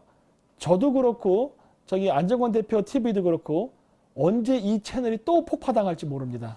그거 여러분 항상 염두에 두셔야 돼요. 그래서 언제 폭파당할지 모르기 때문에 항상 저희는 백업이 돼 있어야 돼요. 그래서 저희 채널이 박살나도 또 볼 수 있는 다른 대안이 있어야 된다고. 그러니까 이런 것들을 여러분들 루트를 많이 갖고 있으면은 그때그때 여러분들이 보실 수 있잖아요. 그러면서 또 우리가 빨리 복구 작업해가지고 다시 또 올리면 되고. 지금 저도 채널 복구하고 있는데 워낙 몇백 개를 만들어놨기 때문에 지금 계속 정기적으로 올리고 있어요. 그래서 제가 만들었잖아요. 제가 지금 공식적으로 만든 채널은 요거 김정민 박사 생방TV 이거 하나, 그 다음에 김정민 국제전략연구소 KJM ISIS라고 나는 게 있어요. 그거, 그 다음에 김정민 국제역사연구소라고 있어요. 요 세 개입니다. 백업으로 이렇게 세 개를 갖고 있는 거예요. 왜 이렇게 했느냐? 한 번 당했으니까. 그렇게 해서 지금 갖고 있는 거예요. 하지만 또 다른 분들도 그렇게 하는 거를 여러 개를 갖고 있어야 블록체인, 그렇죠. 일종의 블록체인 기술이죠. 유튜브에 블록체인화해서 지금 하고 있는 거예요. 그럼으로써 하나 공급당해도 또 다른 게 살아남고 계속 기하급수적으로 퍼뜨리는 전략을 지금 쓰는 거니까 절대 우리 채널 안 죽어요. 네. 그래서 여러분들이 그렇게 다양한 채널 루트를 알고 계셔야 저희 영상이 다시 업로드 되는 거를 여러분들이 빨리 인지할 수 있어요. 그렇잖아요. 예를 들어서 이번에도 그랬지만은 저희가 85,000까지 제가 구독자가 갔다가 툭 잘렸다고요. 그리고 다시 구독자 모집하는데 지금 17,000인가 모였어요. 아직 75,000 되려면 85,000 되려면 좀 시간이 걸린다고. 근데 제가 채널을 만들었는지 안 만들었는지 예전에 구독자분들 모르잖아요. 모르니까 어떻게 된가 막 헤맨다고요. 어디에 있지 하고 막. 그러니까 헤매지 마시라는 거예요. 바로 이렇게 여러 루트가 있으면 우리가 나중에 어떻게 하면 돼요? 우리가 이렇게 맺어놓은 연맹 아닙니까? 이런 분들은 저희 팬이에요. 팬이면서 저희 거를 계속 홍보해 주시는 분이거든요. 그러니까 여러분들이 그런 거를 이제 구독하고 이렇게 연계시켜서 그쪽 구독자도 예를 들어 8만이다. 내 것도 8만이고. 근데 내게 8만이가 훅 날라갔다. 그럼 저는 어떻게 하면 돼요? 그쪽에서 요청하면 돼요. 여기다 우리 채널 다시 만들었었거든요. 그러니까 홍보 좀 해주세요. 그럼 어떻게 돼요? 거기 구독자 8만이 있을 거 아니에요. 그럼 거기다가 광고를 올리면 되죠. 요즘 커뮤니케이션이라는 옵션이 있거든요. 김정민 박사 계정이 폭파돼서 다시 이 주소로 계정이 만들어졌으니 여러분 많은 참고 바랍니다. 하고 탁 업로드하면 어떻게 돼요? 7만 명 보는 거 아니에요. 그렇죠? 이렇게 되면은 제가 계정 폭파되고 다시 계정을 복구시킬 때 구독자 수를 빠른 속도로 회복할 수 있죠. 그렇죠? 이렇게 하는 거예요. 그렇기 때문에 이런 사람들도 많이 이렇게 해갖고 구독을 눌러놔 달라는 이유가 바로 여러분들이 그렇게 돼야 그러한 정보를 빨리 취득할 수 있기 때문입니다. 그래서 얘기했잖아요. 우리는 당하면은 당하는 대로 바이러스 같이 퍼지는 전략을 다시 만든다예요. 그래서 저희를 지원하는 이런 사람들과 연대를 해갖고 같이 움직이는 게 좋아요. 그렇죠? 그러한 모든 채널들을 동시에 한 100개를 동시에 팡 부술 수는 없거든요. 팡 부술 수는 없다고. 그렇게 되면 다시 그냥 독사같이 되살아나는 거지. 잘라도 그냥 무너지지 않고 계속 퍼지게끔. 그래서 제가 비트코인을 비난하지만 블록체인 기술을 배워서 유튜브에 블록체인화를 시켜버린 거예요. 야, 중국 애들 내가 이거 하는 거 보면 아마 치를 떨거야. 저 개새끼하고. 설마 이렇게 할 줄은 몰랐겠지. 예? 예. 그래서 이번에는 조금 반응이 늦어졌어요. 원래 이거 하려고 했었는데 미처 준비가 다 되지 못한 상태에서 터지는 바람에 조금 그랬지만은 어쨌든 지금서부터라도 하니까 여러분들이 이런 사람들을 같이 늘려달라는 거예요. 예. 그리고 저희 채널을 퍼가시는 분들 있잖아요. 거기도 뭐 구독자가 지금 보면은 뭐 5만 명, 뭐 3만 명 등등 다양하거든요. 그런데 그쪽 저희 거 퍼가는 그쪽 그 채널 분들도 제가 이거 김정민 박사 생방 TV나 이런 거 만들어진 거를 좀 커뮤니케이션 쪽에서 홍보해 주셨으면 해요. 그쪽에서. 왜? 그쪽에 구독자가 많잖아요. 저는 지금 17,000밖에 안 되거든요. 제가 올려봐야 제 커뮤니케이션 와서 보는 숫자는 한정돼 있어요. 하지만 그쪽에는 구독자가 많으니까 그쪽 커뮤니케이션 올려준다면은 아무래도 더 많은 사람들이 보고 다시 찾아오겠죠. 왜? 어떤 분들은 저희가 만들어서 또 못 찾아오는 사람들이 많아요. 아직 인터넷이 서툴러서. 근데 그렇게 되면은 하고 그냥 한 번 클릭으로 딱 들어오잖아요. 그래서 구독 누르고. 그게 가능하니까 그런 것들도 같이 좀 협조해 주셨으면 해요. 네. 그리고 나중에 여러분들이 만들었던 채널이 폭파돼도 저희도 똑같이 해드릴 겁니다. 상부상조 하자예요. 상부상조. 그쵸? 저희 채널 퍼가서 광고 수입 받아도 좋다고 얘기하잖아요. 그쵸? 이게 다 이럴 때 써먹으려고 하는 거예요. 이럴 때. 그쵸? 서로 누이 좋고 매워해줘야 될 거 아니까.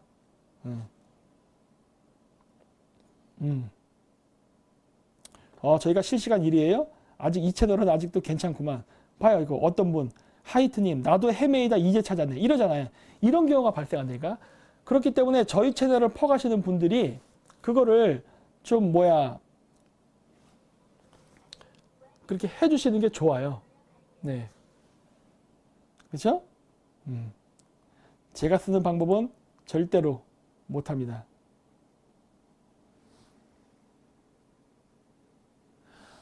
제이씨님이 박사님 중국 1대1로가 실패할 거라고 하셨는데 단순히 미국이 싫어서 실패할까는 것 외에 보다 경제적인 주요 실패 요인이 뭐가 있을까요?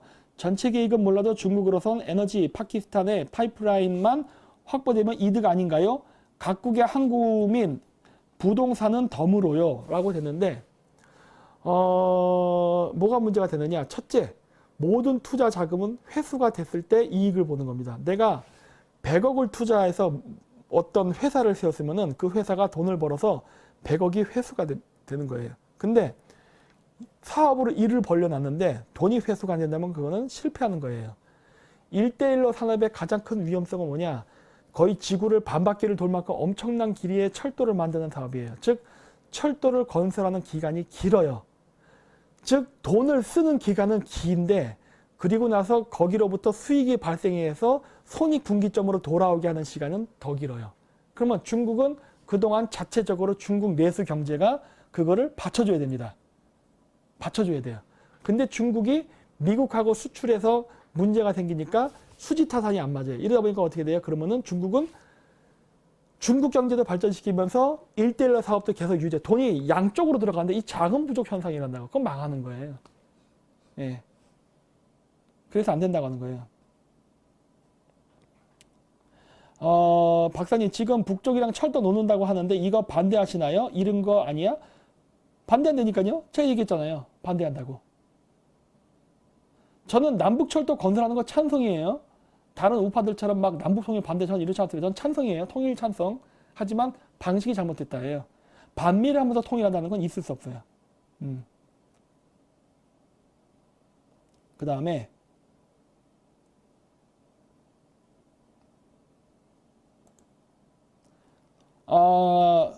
여기 중국의 타오바오 TV 생방송으로 동대문 쇼핑몰 촬영해서 중국 오너 모집해서 동대문 시장 장악하려는 공작인 것 같습니다. 이런 것도 마찬가지예요. 이런 거를 왜 중국 오너에게 넘기냐고. 중국 애들 외국 자본 들어오면 어떻게 해요? 51대 49로 해서 합작해버리죠? 100% 외국 자본에게 주지 않죠? 모든 사업은 상호주의에 입각해서 해야 되는 거예요. 예를 들어서 중국은 우리는 중국의 부동산을 주택 30년, 공장 50년으로 해서 빌립니다. 토지를 빌리는 거예요. 근데 중국은 우리나라에서 땅을 사버려요. 이거 불평등하잖아. 상호주의에 입각해야 될 거 아니에요. 중국이 땅을 안 판다면 우리도 30년 임대를 해야 되는 거예요. 왜 이래? 그리고 중국이 우리나라에서 동대문 시장 같은 거 이렇게 상가 장악하는 거 중국은 그렇게 못하게 51대 49를 하는데 우리는 왜 팝니까? 똑같이 적용하라 해요. 근데 중국은 이런 법을 적용할 때 어떤 짓을 했느냐? 소급 적용도 합니다. 이게 무슨 말이냐? 중국에 어떤 사업가가 들어갔을 때 처음에 계약하고 들어갔던 조건이 있었을 거예요. 그래서 그 조건이 마음에 들어서 사업을 했어. 했는데 10년이 지나니까 조건이 바뀌는 거예요. 야야야 바꿔. 이제부터 바꾸니까 바꾼 규칙 적용해. 이렇게 한다고요. 마찬가지예요. 우리나라도 중국 애들이 부동산을 사고 들어와서 지금 있단 말이에요. 상호주의에 입각해서 우리나라도 주택은 30년, 공장 50년 해야 돼요. 근데 지금 시간이 지났잖아요. 우리도 중국 스타일로 그대로 해주면 돼요. 상호주의니까. 뭐야? 지금서부터는 중국 애들도 부동산 취득 안 되고 임대만 가능하다. 그리고 적용 시한 범위는 2012년부터 중국 애들이 들어오기 시작했을 거예요. 부동산을. 그건 2012년서부터 해서 뭐 소급 적용한다 이렇게 해버리면 돼요. 그건 2012년에 산 사람은 지금 6년인가 시간이 지났으니까 앞으로 24년만 쓰는 거예요. 이렇게 법 바꿔야 돼요. 그리고 중국 애들의 그 부동산 임대법에 또 뭐가 있었냐면은 예를 들어서 우리가 공업 개발, 공업 원구를 이렇게 지정하고 공장을 지었잖아요. 근데 만약에 중국 정부가 어떤 프로젝트 일환에 의해서 그 공업 지역을 예를 들어 공원으로 바꾼다든가 주택지구로 바꾼다든가 해서 용도 변경이 될 때는 그냥 그거는 철거입니다. 중국에 그런 법이 있어요. 그래서 예전에 내가 그걸 물어봤어요. 야, 니들 조건 다 해서 공장 짓게 해놓은 다음에 이렇게 법 바꾸면 어떡하냐 했더니 걱정하지 말라는 거예요. 법은 있는데 이런 법은 적용되지 않으니까 안심하고 공장 지세 이런 거예요. 개수작이죠. 똑같이 적용하면 돼요. 중국 애들이 제주도에 땅 샀단 말이에요. 30년 임대로 바꿔. 그런 다음에 그거 야 그린벨트로 지정할게. 딱 해버리면 돼요. 그린벨트. 미안해. 쏘리. 우리 정부가 중국산 미세먼지 때문에 친환경 정책 해야 돼. 우리 여기 산림 개발할래. 막아. 끝이에요. 왜? 중국이 그랬거든. 똑같이 해야 된다니까. 똑같이 하세요. 그래서 중국 애들이 했던 방식 그대로 써야 돼요. 제가 쓰는 전략이 뭡니까? 제가 여러분들한테 게릴라 전략 쓰세요. 이런 연락하는 거. 이거 다 좌파 애들, 운동권 애들이 했던 전략이에요. 그렇죠? 걔네들이 과거 학생운동 할 때 탄압당할 때면서 억울해 하면서 했던 법을 만들었죠? 독재 때 자기들 탄압 못하게 한 거. 그리고 지금 쟤네들 권력자 됐죠? 그랬기 때문에 제가 걔네들이 만든 법을 이용하는 겁니다. 제가 쓰는 원리가 전형적인 태극권이에요. 태극권. 왜? 상대방의 힘을 이용하잖아. 난 내 힘 안 쓴다니까. 네. 상대방의 힘을 이용해갖고 그 힘으로 적을 제압한다가 제 전략이에요. 제가 어릴 때부터 합기도를 배웠기 때문에 저는 복싱같이 힘으로 상대방을 제압하는 거 잘 안 해요. 물론 힘도 딸리고 상대방의 힘을 이용하는 전략을 씁니다. 좌파들이 만들어놓은 법을 가지고 저는 언론의 자유를 주장할 거예요. 만들어진 법들. 그렇죠? 그리고 중국 좌파애들이 공산당들이 만들어 놓은 각종 중국 개발법을 이용해서 그대로 걔네들을 연맥일 겁니다. 그렇죠? 그래서 이런 식으로 중국 애들, 그러니까 다음번 우파 정권이 생기면 중국 애들이 우리나라의 경제 침탈, 자본 침탈을 다 이렇게 해서 소급 적용해 버릴 거예요. 그리고 이것을 대한민국 혼자 하면은 집중포화 당하니까 이거를 미국하고 연대해서 국제적으로 적용하자고 주장할 거예요. 국제적으로 합시다. 전 세계 국가가 중국에게 자본 침탈을 당했으니까 이거를 중국과 상호주의 하자. 중국 법 바꾸지 말어. 그대로 냅둬. 3,000인도 50년 해. 우리도 그대로 할 테니까 하고 싹 바꿔버리면 돼요. 한국만 타격되지 않습니다. 그렇죠? 그러니까 모든 것은 외교적으로 바꿔야 되는 거예요.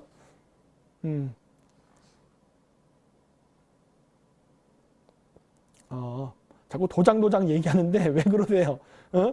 그 미국의 그 불쌍하게 이민 가는 사람 괴롭히지 마세요. 네, 또 그냥. 그렇죠. 한국도 중국처럼 하자. 그러니까 얘기했잖아요. 제가 중국에서 배운 게 뭡니까? 중국인들의 전술이에요. 제가 중국인들의 전술을 배우면서 제일 먼저 배운 게 뭔지 아십니까? 목욕 안 하기입니다. 안 씻어. 중국인 목욕을 안 하면서 인내력을 배우는 거죠. 머리가 근지럽고 머리가 떡이져도 머리를 안 감을 수 있는 이 인내와 끈기. 거기로부터 10년지대계, 100년지대계를 바라보는 시야가 열리는 거죠. 이렇게 머리카락 긁고 냄새 맡고 이러면서. 배우려니까 항상 강한 적을 무조건 미워하지 마세요. 강한 적일수록 배우려고 노력하세요. 적의 흐름에 몸을 맡기려니까. 적의 흐름에 몸을 맡기면서 같이 움직여야 돼. 같이 댄스를 치다가 딱 치는 거예요. 그게 바로 유도, 합기도, 그 다음 태극권, 뭐 택견 뭐 이런 것들이 그런 원리거든. 우리가 미국같이 강한 나라, 중국같이 강한 나라를 상대로 복싱을 한다 쳐보세요. 그러면 헤비급이 무조건 이기지. 그렇죠? 게임의 룰을 바꾸니까 게임의 룰을. 저쪽이 복싱을 하려고 하는 게, 복싱의 룰은 뭐예요? 글러브 끼고 손만 쓰잖아. 나는 합기도 하면 돼. 그럼 나는 손발 쓰고 발차기 헤딩 다 해도 되거든. 룰을 바꿔버리려니까. 예.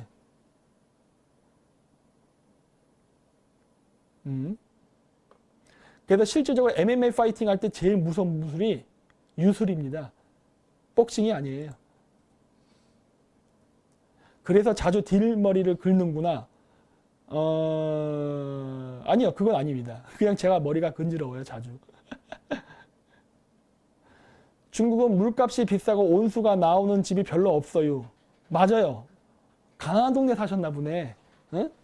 제가 중국 지역에 가난한 지역에 살았어요. 그래서 제가 살던 지역은 진짜 그랬어요. 온수뿐만이 아니라 냉수도 안 나왔어요. 그 요일이 정해져 있었어요. 단수가 있는 날이 있었어. 단전도 있었어요. 제가 있었던 지역은 중국의 오도구, 우따거우 거기 중에 외국인들이 많이 사는 좋은 지역이 아니라 완전히 저기 뭐야 소림궁푸에 나오는 그 중국인들만 사는 빈민 지역에 살았거든. 제가 유일한 내국인이었어요. 한 달 임대를 내가 4만 원인가 5만 원 냈다고. 한국 돈으로. 아주 저렴하게. 뭐야 이게. 박사님 전 KGB 요원 영상 보셨나 보네. 나 그런 거 몰라요? 내 머리 자체가 교활해요. 이런 거에 최적화되어 있어요. 왜냐? 내가 살던 나라가 그런 나라니까. 내가 유학을 하고 내가 일을 했던 나라가 죄다 빨갱이 국가였다니까. 저는 카자흐스탄에 있을 때 그쪽 그 정보기관 요원들이 저를 4년간 따라다녔어요. 저 새끼 뭐야 그러고 스파이 아니야 그러고. 나이가 30이 넘었는데 무슨 놈의 유학입니까 유학은. 걔네 나라 같은 벌써 손자도 낳을 수 있는 나라인데. 응? 그래서 따라다녔다고. 그러다 내가 아무런 문제 없으니까 그 다음에 감시를 풀었지. 저 감시 받았어요.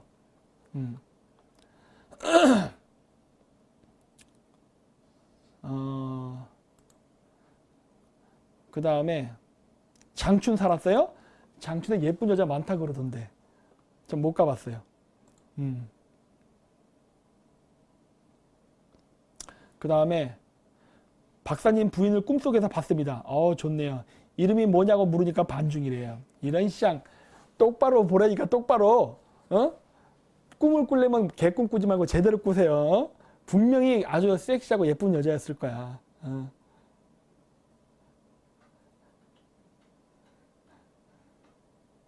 중국 안 무너져요. 그렇죠.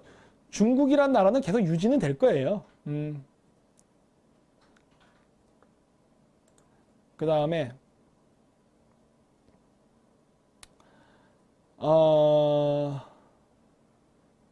국제정세는 상당히 예민한데 드러나게 한쪽에 치우친 대립각은 우리나라 지형 특성상 위험하다. 그러니까 균형 잡힌 사고를 하자는 거 아니에요. 웃기지 마세요. 안 됩니다. 지금은 그럴 시기가 아니에요. 지금 미국과 중국이 첨예하게 대립하는 거고 우리는 하필이면 그 경계선에 있는 지역이에요. 그래서 우리는 안 돼요. 여러분들이 아르헨티나나 저 뉴질랜드나 이런 데 살면 해도 돼. 뭐니까. 근데 우리는 미국과 중국의 이해관계가 부딪히는 전선에 있는 국가이기 때문에 중립 못 지켜요. 여러분들이 중립을 지키고 싶다고 해서 지켜지는 게 아니에요. 선택해야 되는 거예요. 그래서 그게 접경지역의 비애이자 기회입니다. 비애이자 기회. 비애는 뭐냐? 지는 쪽에 줄 수면 비애, 이기는 쪽에 줄 수면 기회가 되는 거예요. 그러면 여러분들은 이제부터 계산해야 되는 거예요. 누가 이길까? 그럼 누가 이기는 게 우리에게 유리한가? 이거를 계산해야 되는 거야. 접경 국가는 안 됩니다. 여러분들 빨치산이 밤에는 빨치산, 낮에는 뭐 국군이 왔다면서요? 선택하라니까. 중립 없어요.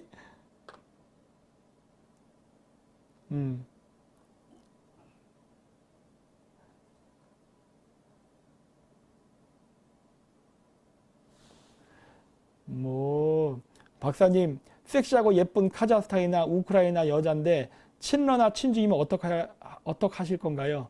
대신 박사님을 무지하게 사랑하고 돈이 많고 착하고 예뻐요. 그런 여자를 나에게 소개시켜 주겠다는 거예요. 만약이라는 가설을 얘기하는 거야. 근데 여러분 그거 아셔야 됩니다. 어, 그 친중이나 친러면은 안 해요.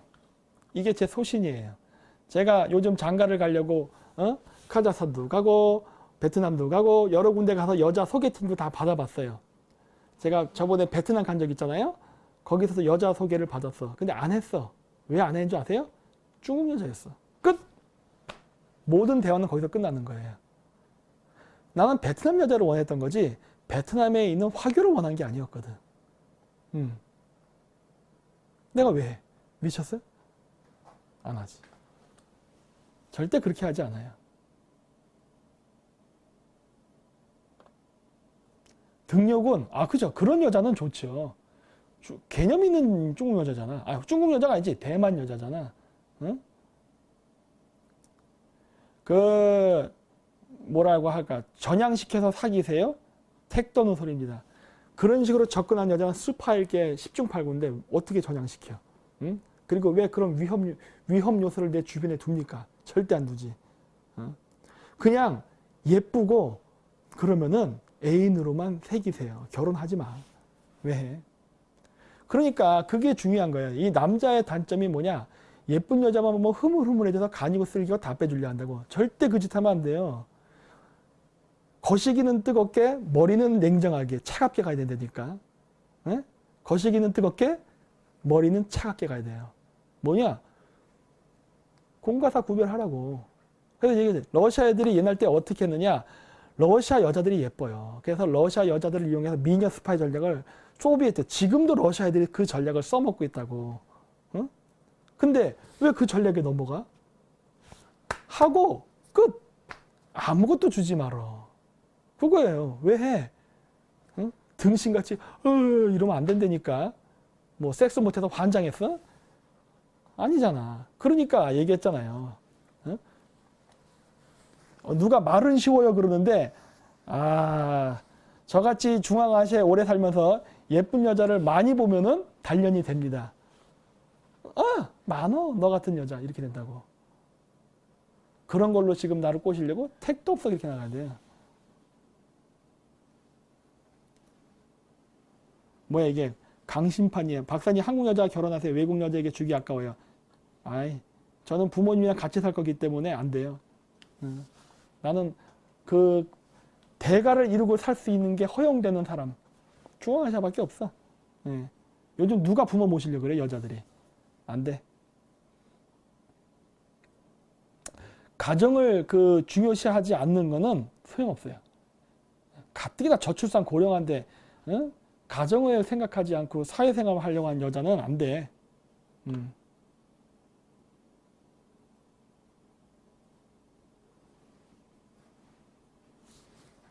뭐야 핫 아이씨 백인 여자 냄새 많이 나는데 정말 환타지 쩌네. 저 환타지 없어요. 이렇게 말하시는 분은 해봤수? 해봤수? 상상을 하지 말고. 나는 잘 알아요. 그런 편견을 갖지 말라니까 그러네. 그 다음에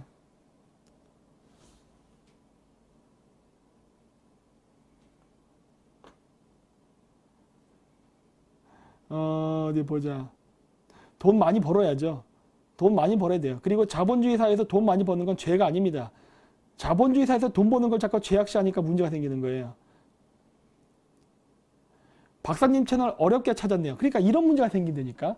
이게 어렵게 찾는다는 얘기가 나오기 때문에 제가 저희 방송을 퍼갔던 그 구독자 많이 갖고 계신 분들 있잖아요. 뭐 10만도 있고 막 그렇잖아요. 그런 분들이 커뮤니티에다가 남겨달라는 거예요. 김정민 박사 채널이 새로 열렸으니까 많이 뭐 방문해 주십시오 이런 식으로. 아프리카 여성은 어떠세요? 아직 거기까지는 내가 조금 소화가 안 되네.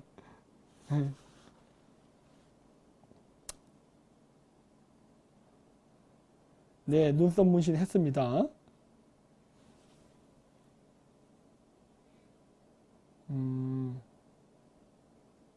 채팅 질문 지금 해주고 있죠, 지금. 그렇죠. 국제전략연구소 그대로 뒀으면 10만 찍었을 텐데 못 찍게 한 거죠. 왜? 10만 찍으면 관리 들어가거든요. 그 전에 싹을 자른 거죠.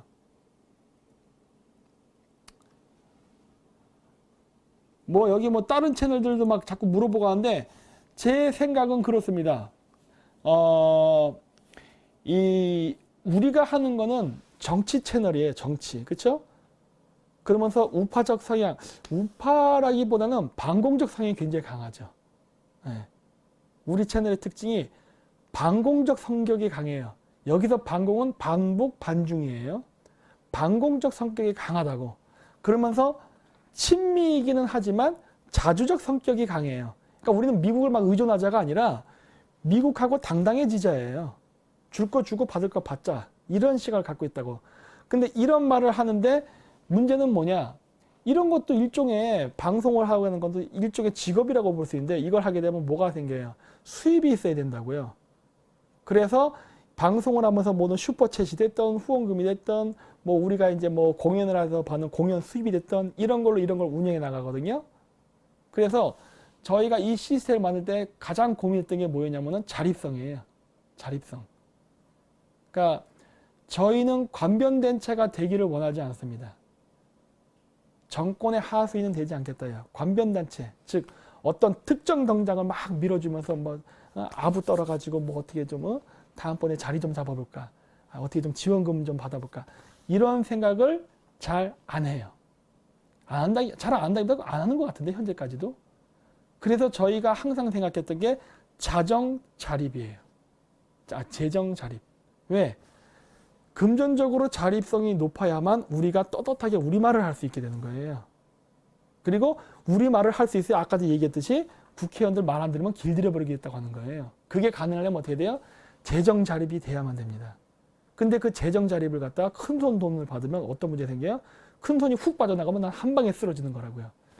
여러 사람이 진짜 좌파들이 좋아하는 말처럼 풀뿌리 민주주의죠. 쫙 퍼져 있으면 어떻게 돼요? 안 죽어. 그게 저희의 목표였던 거예요. 그래서 이렇게 지금 운영을 하고 있는 겁니다. 그래서 저희가 하는 운영 방식은 그렇기 때문에 기존의 정치인들이나 이런 애들에게 잘 보이려고 알랑방구가 안 낍니다. 절대. 국회의원 뭐 제발 저희 뭐 초대 응해 주셔서 감사. 그런 말 절대 안 해요, 우리는. 요청도 안 해요. 왜? 우리가 갑인데 왜 우리가 의뢰 행동을 합니까? 안 해요. 그래서 그러한 거를 유지하기 위해서 재정 자립에 굉장히 심혈을 많이 기울였어요. 그래서 재정 자립도가 상당히 높아졌습니다. 지금 추세로 간다면 제가 봤을 때 올해 안에 12월 달 지나면은 재정 자립도는 100% 완성될 것 같아요. 우리 목소리 떳떳하게 낼 수 있는 거예요. 그래서 저희는 그렇게 뭐 반문연대 한다고 하는 국회의원들 뭐 데려다 놓고 막 하면서 당신 훌륭함 이런 똥구녕 반지 절대 안 합니다. 안 하고 그런 새끼들 나타나면 욕을 해요. 야, 이 개 같은 이러면서 욕을 한다고. 신념 넘는 새끼 이러면서. 왜? 재정 자립도가 돼 있기 때문에 그런 거예요. 그러면서 그런 비겁한 정치인들을 비판할 수 있게 되는 거예요. 저는 그 우리나라의 많은 인터넷 우파 채널들이 재정 자립도를 갖고서 그렇게 됐으면 합니다. 저희만 정치인들을 까서는 안 돼요.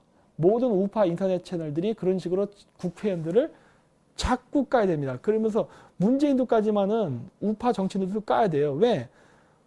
뭐가 됐던 우파 정치인들도 부정부패 때문에 기득권에 대한 안이함, 그 다음에 주사파에 대한 그 경계심이 풀어졌던 거, 중국에 대한 그 안이함 등등 이런 모든 것들이 복합적으로 연결돼서 결국 최종적으로 정치에 진 거거든요.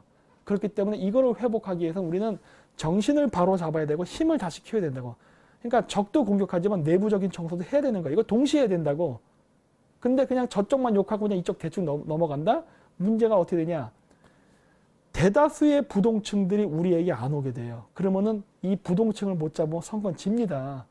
부동층의 마음을 움직이려면 뼈를 깎는 각골통안의 개혁이 있어야 된다니까. 근데 안 하려고 하잖아요. 왜? 지들 밥그릇은 지켜야 되니까. 그렇기 때문에 그걸 밖에서 아가거리면서 압박을 해야 된다고. 그렇기 때문에 국회의원들 모아놓고서 뭐 사이다 발언하십니다. 대단하십니다. 똥구역 반짓 하지 말라는 거예요. 너희 새끼야 똑바로 안 해? 이런 식으로 나가야 되는 거예요. 쓸 때 쓰더라도 군기교육 시키고 써야 될 거 아니에요. 응? 그리고 제거해야 될 놈은 제거하고. 원래 그렇게 하는 거예요. 원래. 그래야만 우리가 이길 수 있어요.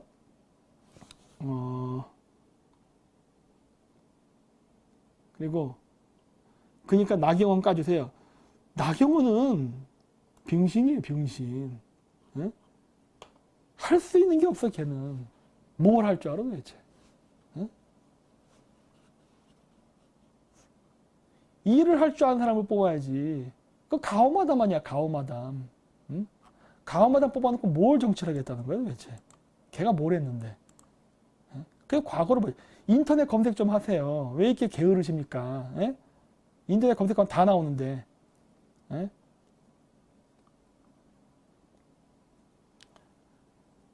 그 다음에 웃긴 것도 많이 나오네. 그 다음에 나경원 금수저잖아요. 자, 이제 그러면 이런 게 있어요. 여러분들이 그런 걸 물어볼 수 있어요. 아니, 좌파들이 어떤 전략을 썼냐면, 이게 참 우리가 굉장한 딜레마가 있는 게 뭐냐면은, 우리의 딜레마는 뭐냐면, 좌파 빨갱이들이랑 싸우면서 우파들의 부패하고 나태한 사람들과도 양쪽을 동시에 싸워야 되는 딜레마에 오늘날 우리나라 사람들이 지금 있습니다. 현재 우리의 위치가 그래요. 우리의 위치가.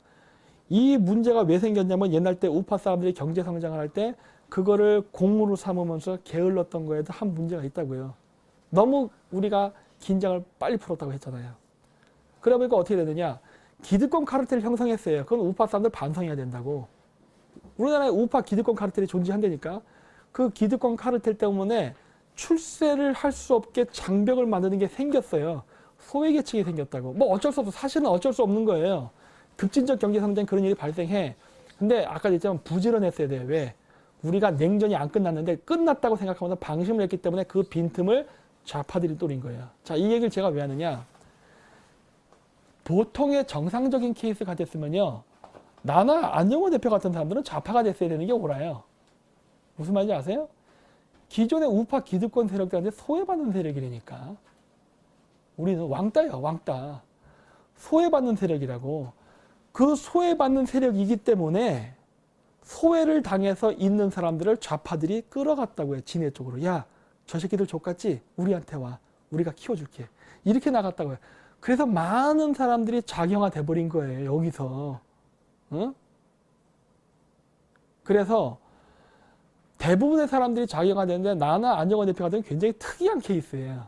안 됐지. 물론 저는 외국에 있어서 안 됐을 수도 있어요. 근데 그러면은 왜 이러한 상황 속에서 제가 좌파 애들은 저한테 자주 물어요. 김 박사 왜 우파에 문제가 많은데 우파 두둔하세요? 이런 얘기를 많이 해요. 왜 그런지는 간단합니다. 좌파에 빨갱이가 있기 때문에 그런 거예요. 간단해요. 제가 하는 건. 좌파에 빨갱이가 있기 때문에 못 가는 거예요. 글로. 나는 공산주의자는 싫거든. 내가 공산주의 국가에 살아봤기 때문에 공산주의가 얼마나 족같은지를 잘 알아요. 공산주의 국가가 되면요. 계층의 변화는 원천 차단됩니다. 원천 차단이 돼. 출세를 못 한다니까. 그래서 내가 싫은 거예요. 지금 우파 사람들이 만들어 온 이 경제 발전과 이 시스템은 과거와 같은 활력을 잃어버렸어요. 계층의 점프나 이런 게 안 되고 둔해진 건 사실이야. 하지만 고쳤을 수는 있어. 근데 좌파는 빨갱이가 들어있어서 아예 안 된다니까. 그래서 그런 거예요. 그래서 나도 성공하고 싶다니까. 나도 돈 벌고 싶고 나도 출세하고 싶어. 그런데 공산주의는 안 되기 때문에 이쪽에 있는 거라고. 그래서 제가 얘기하잖아요.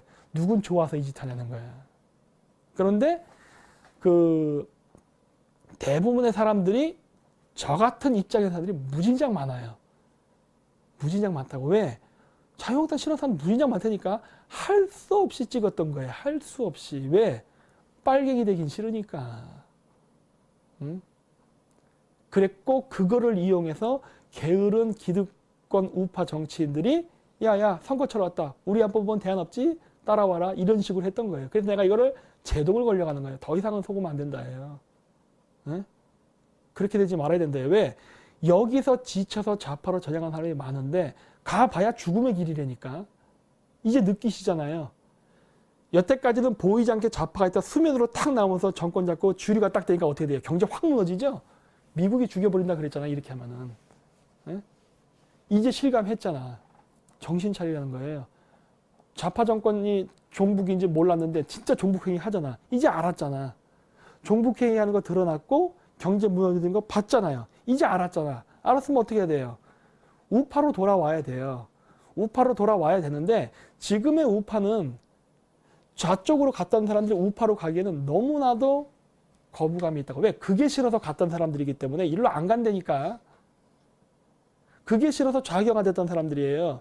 물론 여기 생각은 일반 대중이에요. 일반 대중. 즉 빨갱이가 아닌 일반 대중. 응? 정치 이념 없이. 이런 사람들이 그래서 지금 문재인의 경제 실패로 지금 계속 나오고 부동층을 형성하고 있는 거예요. 이거를 흡수해야 되는데 이거는 절대로 기존 우파 정치는 못해요. 능력이 안 된다고. 그리고 그 사람의 인생과 역사가 그런 사람들을 싫어해요. 왜? 검색하면 다 나오거든. 그래서 그런 거야. 그러니까 우리나라는 지금 국민들이 굉장히 냉철하고 이성적이 되는 시기가 온 거예요. 그래서 제가 얘기하는 거예요. 지금 보다시피 저는 좌파 우파 다 깐다니까. 제가 좌파 우파를 다 깔 수 있는 이유는 경제적 자립도가 있기 때문에 까는 거예요. 그래야 소신 발언이 가능해요. 그렇죠? 그러면서 지금 제가 좌파 우파를 다 까면서도 그래도 60%는 우파 쪽을 지지해주는 편인 거예요. 심적으로는. 왜? 그래도 공산화는 안 되니까. 응? 어려운 현실이라는 거예요. 우리나라의 많은 사람들은 이거를 지금 생각해야 돼요. 예? 그래야 돼요, 지금. 우리나라 국민들 똑똑해져야 돼요. 그러니까 좌파 쪽에 있는 사람들도 잘 보라는 거예요. 응? 이제 문재인이나 그쪽 추종자들이 빨갱이에다가 증명이 됐기 때문에 정신 차리라 해요. 정신 차렸다 해서 무조건 기존 우파한테 가는 거 거부감 느끼잖아요. 아, 그 심정 저도 충분히 이해해. 왜? 나도 피해자니까. 어? 그런 사람들이 피해자라니까. 다 의도적으로 막았어요. 여러 가지 사회 진출의 기회를. 나도 그거 잘 알아. 나도 그걸 느껴봤고 나도 그거 피해냈고. 더러워서 카자흐스탄 유학 가버린 거 아니야. 직장 생활하다가. 더러워서. 에? 하도 차별받으니까. 그랬기 때문에 충분히 그거 안 되니까. 예. 그래서 그런 마음을 충분히 알기 때문에 이해할 수 있다는 거예요. 그렇기 때문에 새로운 진보 우익을 만들어내는 게 답이라고 보는 거예요. 그래서 이 진보 우익을 만들 때 무슨 개파 따지고 학연 따지고 혈연 따지고 지금도 기존 우파 사람들은 자꾸 이거 하려고 한다고. 하지 말라고 하는 거예요. 그거 왜 해야 하는 거예요? 하지 마 하잖아요. 그런 거 하지 말라고. 좌파 쪽으로 갔다가 우파로 전향하고 싶은데 쪽팔리잖아요. 솔직히. 탈출구는 마련해 줘야 되잖아요. 솔직히 탈출구 있어요. 심리적 탈출구. 그래서 저희가 얘기하는 게 뭐예요? 국익을 보고 가자. 국익을 보고. 국익을 보고 뭉치자라는 얘기를 자꾸 하잖아요. 그래야 이게 되는 거예요. 국익을 보고 가면 돼요. 사람은 실수할 수 있다고 늘 얘기하잖아요. 네. 실수할 수는 있어. 그런데 지도자급의 실수는요, 실수 인정하고 빠져야 되는 겁니다. 일본도 보세요. 사무라이들 전쟁하다 지면은 책임지고 할복해서 죽죠? 지도자는 책임을 지고 빠지라 해요. 왜 자꾸 지저분하게 자꾸 숟가락 꼽으려 하냐고. 어쨌든 실수했고 정권 놓치게 했고 실패하게 만들었잖아. 빠져야 해요. 빠져. 니들이 뭔 자격이 있어 하는 거예요. 응? 사무라이가 답게 사무라이 정신을 좀 배우라고. 일본의 사무라이 정신. 니들은 실패했어. 빠져. 이거예요. 응? 빠져. 끼어들지 마. 이거예요. 그래야 당을 살리는 거라고. 그렇잖아요. 우파를 살리는 길이고. 이런 방구하지 말라요. 그냥 아무 말 없이 빠지라는 거예요. 나중에 세월이 흘러서 역사가 평가해 줄 때까지 기다리라는 거예요. 응? 박정희 대통령이 경제개발할 때 얘기했잖아요. 내 무덤에 침을 뱉어라. 이런 책도 있잖아요. 뭐야? 결국 역사가 평가해 줄 거라는 거예요. 그럼 너 빠지라 해요. 끼어들면 끼어들수록 역사는 당신을 더럽게 쓸 테니까. 욕을 할 테고. 응? 그거예요. 그러니까 좋은 말로 할 때 빠지는 게 좋다 해요. 괜히 욕먹고 빠지면 분위기 안 좋잖아. 이미지 더러워지고. 그러니까 스스로 깨끗이 빠지는 게 좋아요. 그래야 나중에라도 정치적으로 예우를 해줄 수가 있어요. 예우. 그렇죠?